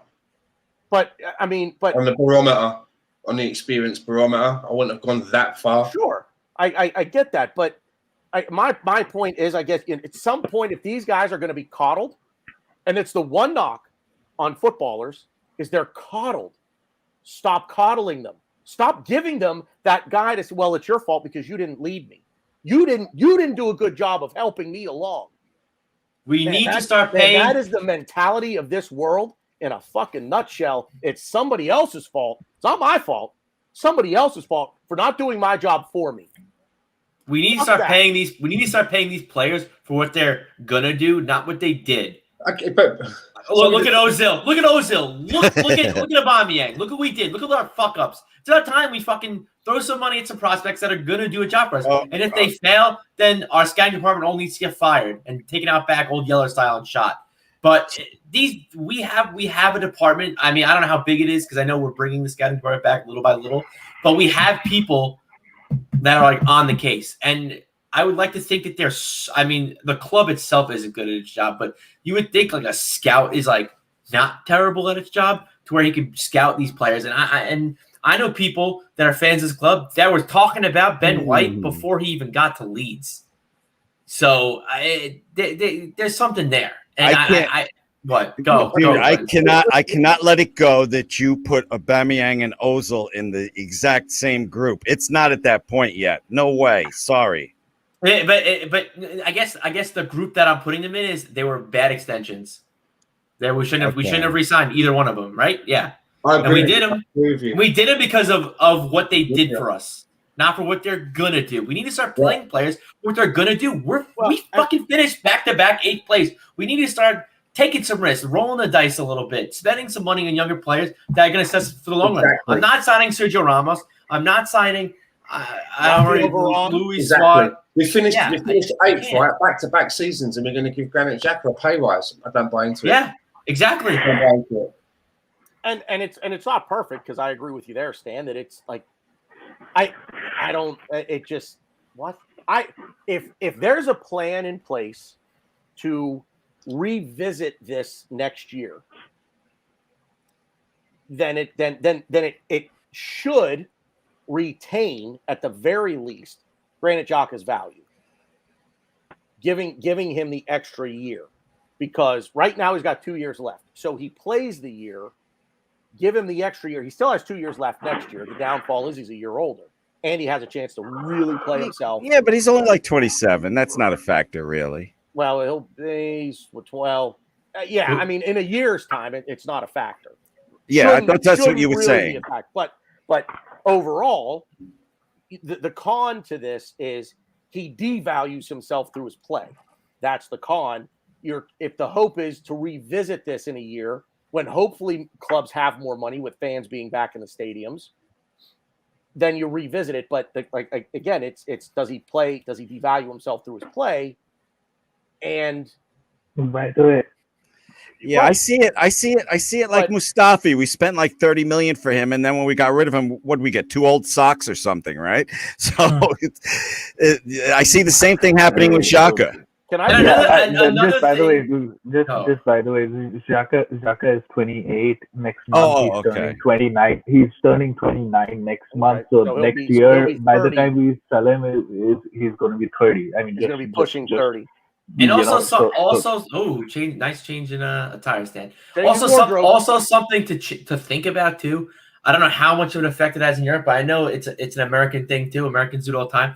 When you're older, at the twilight of your career, you're looking to go to teams to win. All you want to do is win and accumulate trophies. When you're young, I think younger. You want to play. Well, yeah, you want to play, but I think a younger player coming to a team like Arsenal, you're like, I'm gonna bring Arsenal back to where they were. I'm gonna get this club back and running. I'm gonna be the guy. I'm gonna be fucking next to Henry. I'm gonna have the statue next to Henry. That's gonna be me. Whereas like a Sergio Ramos is like, I want trophies. I want to get I've already paid. done it. There's And no I reason for- just want the hardware.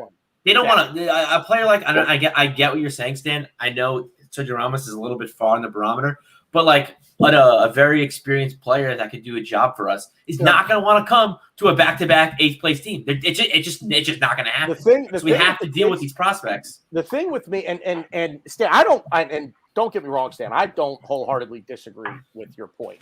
It's definitely valid, and it's not like it's far-fetched either. It's just that to me, the Hector Bellerins, the Denilsons of the world notwithstanding, we're at a point right now where, for the most part, we've tried to spend our way out of this funk, and I don't necessarily blame it. I don't necessarily blame the players. I blame the higher ups for making poor scouting decisions and poor coaching sometimes, but. The one thing to back up Ryan's point that you're going to get with the young players is hunger. They're going to want to play, and you go out and you get some of these young guys. And the one big selling point for this club, if I were leading the negotiations, one of my negotiating tools right now, given the current state of this club, would be, if I legitimately thought this way about the player, because I would not go to Sambi Lokonga and say this. I would not go to Nuno Tavares and say this, but perhaps someone like a James Maddison, perhaps a Bruno Guimaraes, I would say this too. Potentially even Lautaro Martinez. But one of the negotiating points would be, you have the potential to bring this club back to where it belongs. Your name could be mentioned in the same breath as names like Henry and Bergkamp and Adams and Vieira and Youngberg, Robert Pires. The list goes on with those names, and that's a negotiating tactic. You say you could be that linchpin that this club needs. Do you think he said that to Granit Xhaka when he was getting into that? Absolutely not. Absolutely not. No. Wait. Do I think he said it to him? I don't know. I'm being sarcastic. But I mean, I am very surprised that Granit Xhaka is even entertaining wanting to sign a new contract, because he seems to have made no secret that he wants to try something else. Security. I'm not saying that he's turning around and saying that we're fucking shit and I want out, but he has made no secret of flirting with Jose Mourinho. So why would he, if he's got 2 years left on his contract and he wants to go, and he can't get out this window, surely he's working to go on almost a free the following year, right? So why the U-turn all of a sudden and want to stay somewhere where he's obviously made lots of comments before that, there's a lot of our fans that he would like to sort of like meet in the street. And don't get me wrong, as much as I dislike him, I don't hate them. You know what I mean? If he was on the street on fire, I would stop and piss on him. That's exactly what I was going to say. I can't believe you're apologizing using that example. And these people that want to, go on Instagram and at him, when I talk to people on Twitter and say I don't like this guy, I don't at them. I don't bring them into the conversation by putting their Twitter name. I don't do any of that. I just talk to you guys or wherever, and that's what I think Twitter's for. But for those people that want to at them and make threats and all of that, that's just nonsensical. But I'm allowed to have, like, you know, I'm allowed to feel that this player just isn't my cup of tea, if I can say that politely. Absolutely. Absolutely. I see the little things he does well. I see the things he does well, but I don't like him for what he did that day. And it's just as simple as that, you know, but he's here and I support him. Back to something Ryan said earlier about the older players wanting Champions League. I give Aubameyang credit. We can't sit here and beat the shit out of him for half an hour. He had a choice. He could have went to other teams. He wanted to do it here. I'm not saying he should start. I'm just saying he did have the right attitude when he re-signed with us. But part of me thinks the stipulation in his contract was he had to be captain, and that kind of bugs me. Because I'm still trying to find the reasoning why he's our captain. It doesn't make any fucking sense. I think his attitude still. I've had a problem with the effort, but when you're not scoring and that's your job, I can see how you would kind of be down in the dumps and.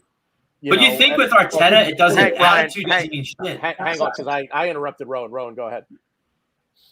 No, so I mean, I have nothing to say on that. Like, I believe, I agree with what Glenn said. That he stands at that. Not everybody wanted him to stay, but when we gave him the contract, he was our most important player, and that's how we were looking at building, right? And he did stay. Get off here. No, sorry, Rohan. Maybe like now in hindsight, it's easy to tell, but then again, it's Arteta's call to know that he wasn't going to suit the system, and he should have had some balls and let him go and said that maybe he doesn't suit the system. That's on the one side.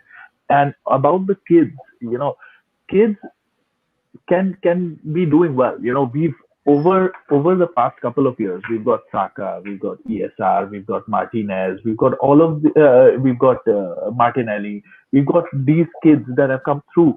No club gets, La Masia or Class of 92 is like once in a lifetime sort of a thing, right? You will not get 6 or 7 players from there. So we should not put our eggs in that basket. But it doesn't mean that I need 3 world-class players. What have we been asking for so many years? One defensive midfielder who is off note, who plays in the actual position. We always get something else. Some guy who doesn't play in that position. Every time they sell us something else. Like that is not being entitled, Tanner. Like that is just being like a normal football fan of a big club, of people who wake up at 4 o'clock or 6 o'clock, who get cable but then have to get Peacock as well, who have to go through the misery of being Arsenal fans, and unfortunate enough to have done too many podcasts that they can't shift their allegiances now because they're going to be found out. That's the reality of it. So where is the entitlement here? Yeah, and you know what you also have to look at? Say what you want about Arteta. I mean, I think he's officially passed criticism of Unai Emery I had with Unai. I mean, I get so frustrated with Arteta. But say what you want about him. The guy could sell seawater to someone dying of thirst. Who knows what he's telling these people? Yeah. No, he can. Especially this contract extension for Xhaka. And I guess to flip-flop a little bit, if we do end up signing someone to knock Xhaka down the pecking order, then I'll give Arteta even more credit, because that's pure insanity. Thumbs up to you too. The most frustrating thing for me is if the season, and I mean if transfer window closed today, I would not be optimistic at all about our upcoming season. I'd watch every game, but I would not be optimistic at all. I agree. Look at United, man. Look at United. What signings they are making. They are signing Varane for 41 million. We are signing Ben White for 50 million. They are signing. I think Ben White's going to be better for us, but that's not the point, I guess. I'd like to try and address Ryan Cost in the chat, because what he said there. He said Xhaka has more balls than any of you guys. He took some fruit from all of you. Lay off God damn it, Stan. I wanted to disregard it, but okay. I just want to try and address this as if I can. There's no one here that's what I would say is laying into him. What you're seeing here, right, is basically 5 guys who don't have an opportunity to get down a pub and talk about Arsenal. That's all we're doing. None of us here are qualified to pick a starting 11 for Arsenal. I know I'm not. However, I was like, well, I don't know. I mean, he beat me too. I was going to do it too, but he beat me. Yeah, Ryan would have a 15-year-old at every position. However, what we Glenn, you just got us canceled. Thank you. Yeah. We watch a lot of games, right? We see a lot of things, and we just have opinions. And this is a place for us to come and just to share those opinions. None of us, I can assure you, goes on Twitter and acts players. I know that I don't. None of us hunt them down on Instagram and tell them that we think they are shit. We talk amongst ourselves. There are some players that we think are brilliant and are fucking gravy, and that we think are the best thing since the invention of sliced bread. But there are other fucking players that we're just not fond of. And it's ups and downs. And I was quite honest earlier when I said to you, I just don't like Granit Xhaka. He doesn't float my boat. He's not my cup of tea. I would be quite happy to see him move away from Arsenal. It's just one of those things. It's just one of those things. And I'm sure that you've had players along the years that you weren't so keen on. But I do assure you of one thing. All of us here, we all want the same thing, and that is success. And I'm sure no matter what any of us feel about Mikel Arteta, I can tell you from my point, I want him to be successful. The last thing I want is for us to go through a revolving door of managers like Man United did. And it doesn't want Mikel Arteta gets sacked. We bring in another guy. He wants to get rid of some of the players that he's already bought. He wants to start his new rebuild, and we're in a state of flux. I would love to wake up tomorrow morning and Mikel Arteta is doing everything right. But at the moment, in my opinion, he's not. He's not. Yeah. And consistency. That's the to whoever that was complaining what we say about Xhaka. I don't know. We've been saying some nice things about him. I don't think I did. To feel that, but I just want to try and clarify that it's not that we're laying in. We give credit where credit's due. Do you know what I mean? But we also have to fucking sometimes make people stand to attention and come correct when they fuck up.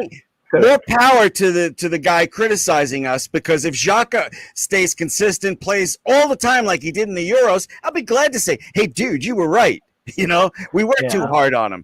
I honestly believe he's not that player. So I want to know from the person who made that post, because I don't know if he regularly watches us, because except for Ryan, who's always against Xhaka, you know, his namesake actually, who's always blaming every single thing on Xhaka. He drops his feet here and then Xhaka, you know. But apart from him, throughout the season, all of us, the rest of us, have given him credit wherever he's done something of note, you know, something I gave him like 3 man of the matches last season.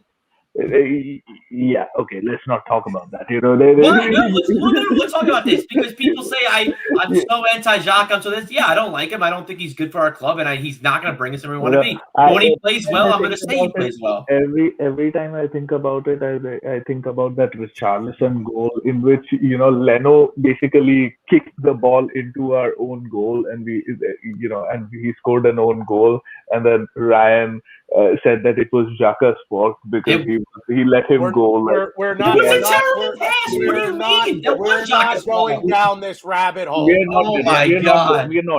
So the point is that during the season we've given Xhaka credit, but this person, Ryan, whoever was on the, you know, I can't see the comment now, but you know, do you think Xhaka is good enough for our starting 11 in the coming season, in game week 1? All we're saying is that he's not good enough for game week 1. That's all we're saying. And I think most Arsenal fans are in agreement with that, you know. And I will give a quick shout out to Ryan Cost in the chat. I follow him. We've interacted a few times. He's a cool dude. No, nothing against him. Ryan's the goods. Yeah, he's a good guy. I was just trying to address him. No, I know. I'm just saying, because I yelled, I'll be honest, get that shit out of here when I turned the comment up. And there's nothing against him. He's a cool dude. He is a Colorado Avalanche fan, which I will hold that against him for. But and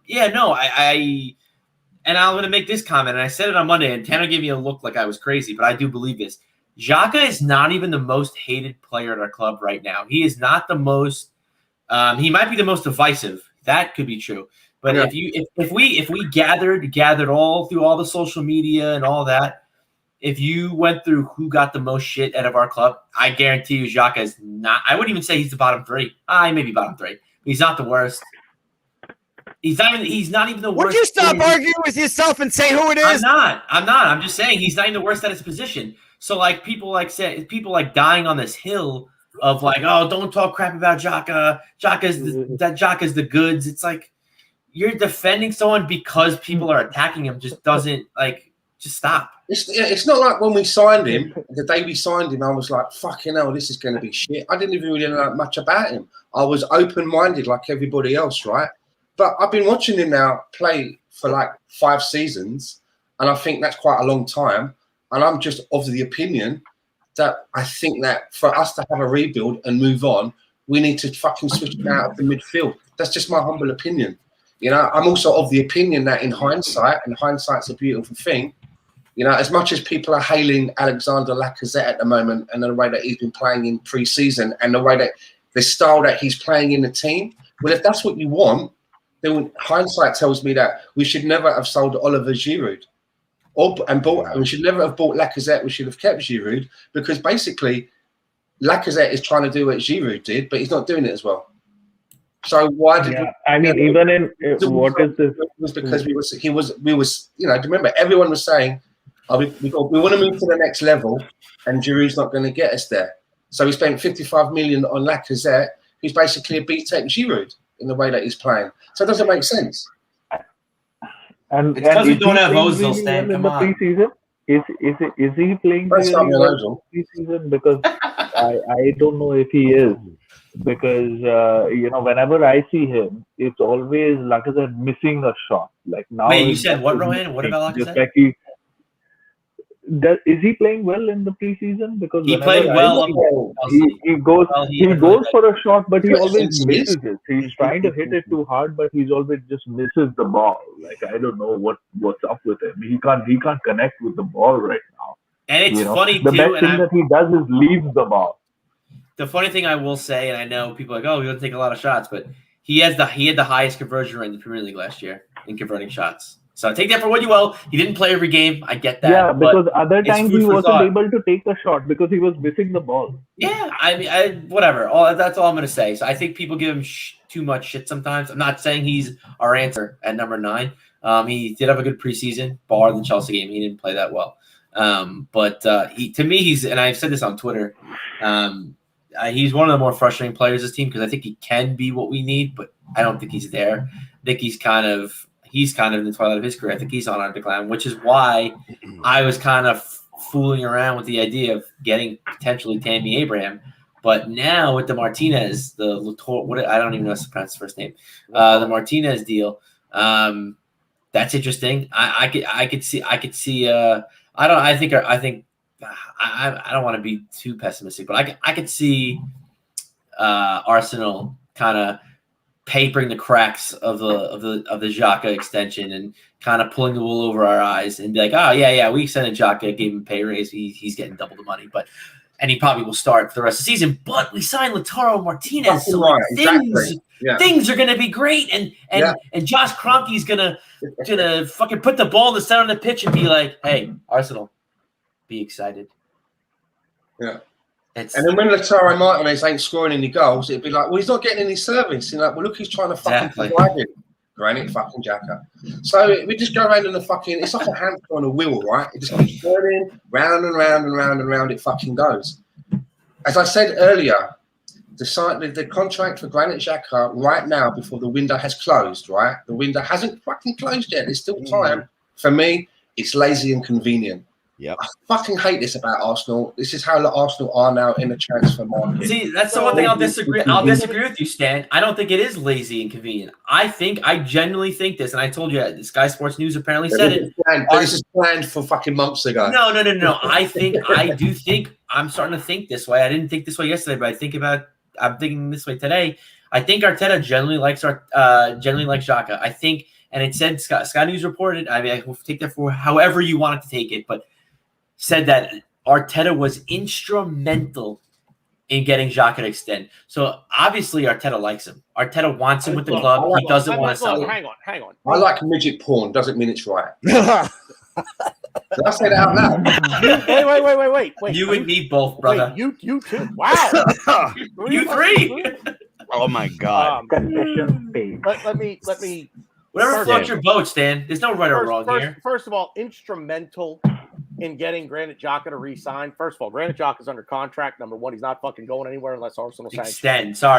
Well, no. Sorry, Dad. No. Yeah. That's not even what I'm saying. Yeah. But he was instrumental in getting him to sign the extension. Fuck off.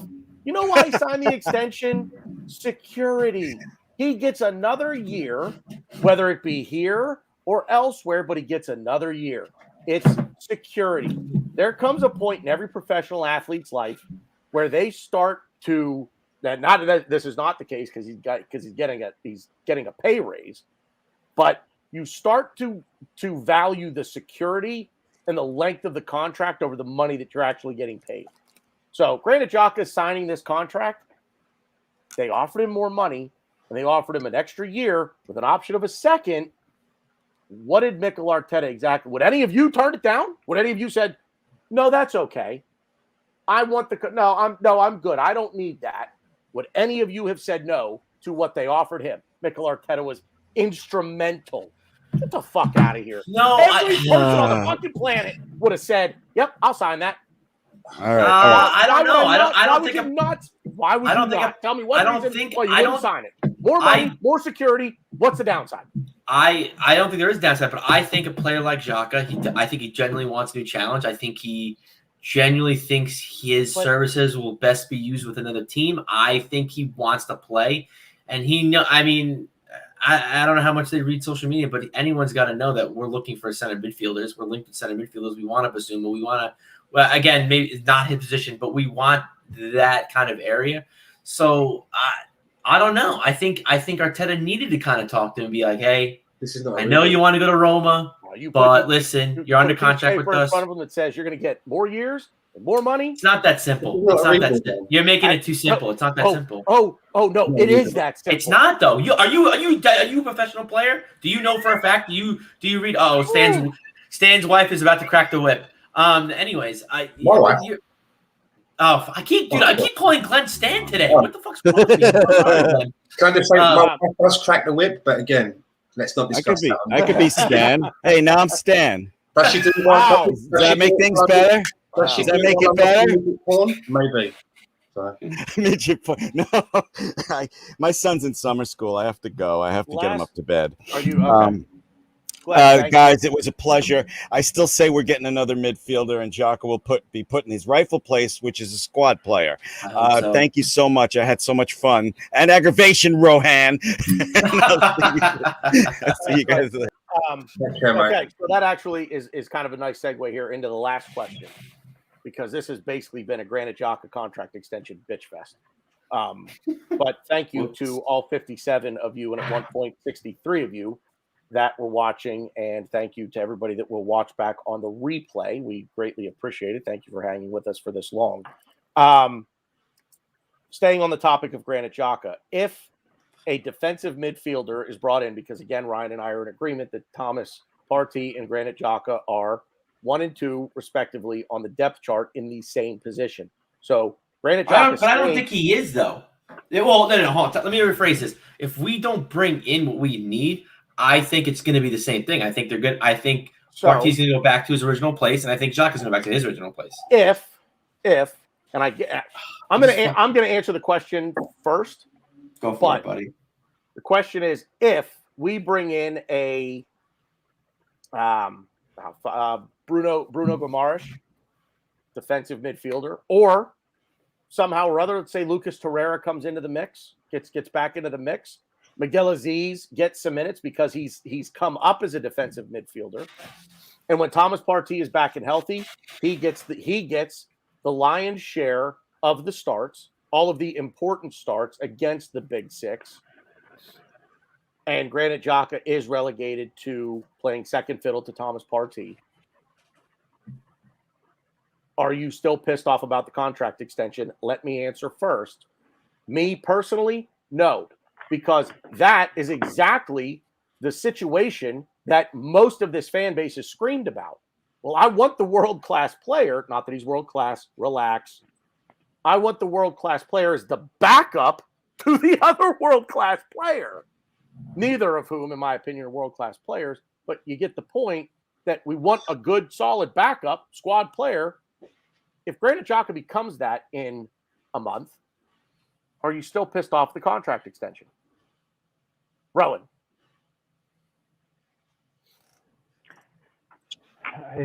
I don't know. Like if this whole thing is, it depends on how these guys are playing it. But like again and again, the thing that runs in my head is the fact that we are doing this so soon means that our ambition is not there, and then I don't know what the replacement is going to be. It's difficult for me to think about anything further than thinking that Partey's had his injury troubles, and that our two people who are going to start are going to be Xhaka and Elneny, and then Lokonga and all of these guys are just prospects who've just not played enough, and everything is just going down the dumps. Now, if Madison is someone that we're talking about, and Madison goes, he wants to play number 8, and Torreira all of a sudden comes back, and then he is able to play, in that defensive midfield place, then there may be some prospect. But overall, I'm just not sure where this is headed. It's just headed down the same path of destruction. The only change of note that we've made is added Ben White. Ben White, who's supposed to play the ball out from the back because we've lost David Luiz, who used to play the ball out from the back and who was one of our attacking outlets in terms of the long balls that he used to play. Apart from that, what's different than the team that finished 8th last season? That's where we're at. Stan? I was sold a rebuild. That's what I was sold. I was sold a process. As I said again, do you know what I mean? If this is a rebuild, we're doing it on shaky foundations. That's not how you fucking build, man. You've got to have some solid foundations. I've watched him play, Granit Xhaka play for us for 5 seasons. It's not like I'm just have got some knee-jerk reaction after a season or some shit. And the fact that he had a little bit of a purple patch, okay, yeah, he had a purple patch, but it's just not for me. This is just my own personal opinion. I honestly believe that we could do better. And if we go into next season and we get to about September, October, and we're playing really fucking shy, and people are going, we can't blame Arteta because we've still got some of the deadwood stinking up the place, then you should blame Arteta because part of his job is moving them on. And all of a sudden now we're fucking concerned about being lowballed. We're always getting lowballed, but we get lowballed for players where they actually matter. Someone like Granit Xhaka, somebody's willing to give us some fucking Benjamins for him. Take a bit of a hit on it. I would. Just take a bit of a hit on it. Force yourself into that situation when you're saying, okay, I value fucking Xhaka at 20 million. Roma only want to pay 16.5 million, I'm guessing. Let's take the hit. Now I fucking forced myself and the club into engineering a fucking replacement. I brought a bit of cash in. They can top up the rest. Let's now, upgrade. This is a fucking sticky plaster. How long have we been putting plasters on holes? Do you know what I mean? How many times have we sat in that boat with a fucking bucket and pouring the water out as more holes are fucking popping in? And that's what it feels like. And that's what I'm saying, that as much as I would love to see Lautaro Martinez come in, I would. I'm a big fan of his. It still wouldn't fucking take away that there's still a big problem here that we've never fixed. And it seems to me that since Gilberto Silva, we've not really gone and furnished ourselves with an out-and-out central defensive midfielder who's been able to mark and stamp themselves on the team. We've had a couple. Where's Torreira? He's not about. We haven't managed to fucking put an arm around him and somehow managed to cajole him and get the best out of him because there is a player in there. We've not been able to work with this guy. So why are we not going out and thinking, okay, fuck it, we'll buy another one instead of buying fucking centre backs for 50 million when we had the third best defensive record, and looking at fucking strikers when there's no sniffs, no nibbles for a Lacazette or an Aubameyang. It just seems very fucking hodgepodge to me. It doesn't seem clear. As much as I would love Lautaro Martinez, the house is on fire. Man still mowing his lawn. Come on, man. I mean, I agree, but I think also, to be fair, I think Martinez it severely upgrades our team to where, like, you know, you may be mowing the lawn with one hand, you got the sprinkler kind of sprinkling the house while it's on fire. So I think it's a help a little, but I think it's funny you say this, Dan. Like, you know, take the hit. And I agree. We went from okay, we're not getting what we want. Like, we take the hit to paying him more money. I don't know how like that math works out for me. I see Granit Xhaka as the poster boy for just our mediocrity and what's been going on at this club since Wenger left. I mean, you could probably go either further back, but like I've been more invested kind of since the end of Wenger leaving. I've been talking about it more, I've been podcasting on social media more, talking about it. But yeah, I see Granit Xhaka as that poster boy. He's the badge of mediocrity or mediocre FC. So I think we kind of need to rid that. I think we got to kind of, or you could even say the badge of banter FC.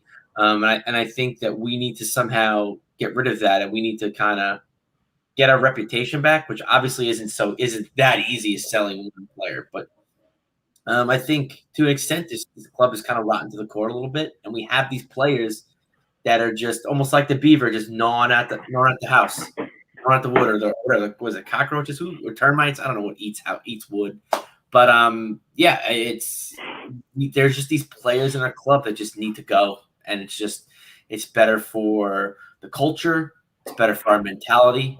And yeah, he's a leader, so it wouldn't be completely great because I do think to an extent he's not a terrible leader, but we're bringing in leaders. We have leaders. We have Tierney's. We have Lukongas who can be a leader. So it's just thank you, Lance. It was termites. Yes. But yeah, I don't know. I'm shocked. I'm dismayed.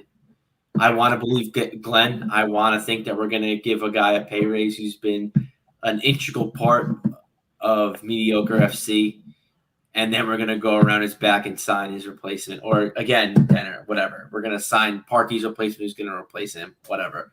But, yeah, not happy, obviously. Fair enough.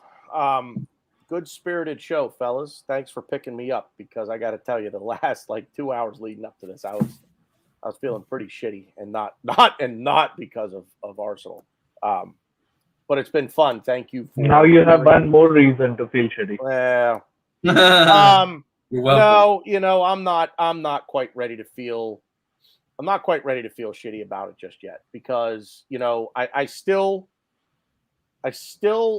think that there's an avenue to where Granit Xhaka is not the starter. Granit Xhaka is playing second fiddle to Thomas Partey. We can bring in that defensive midfielder, like Stan said, and again, maybe he's already here. Maybe Torreira does find his form again. Maybe once he's done. So the rumor is, real quick, he's not coming back. Somebody had asked why he's in Madrid right now. So, I guess quarantine, but he had to get his personal belongings from Madrid after the Copa America. So he went back to Madrid to collect his things, but has to quarantine. So he's doing that. Oh, by the way, he's gonna have to quarantine when he gets to England because I don't think he's going anywhere. But again, who knows? And I'm just not quite ready to throw the towel in on this season before it's even started, even a week before it started. I guess the biggest frustration, I think, for all of us stems from none of us are stupid when it comes to this kind of thing. and we are watching people who are getting paid a lot of fucking money to do a job that the four of us could probably do better. And you know what? And I mean that. And I'm not buttering any of you up.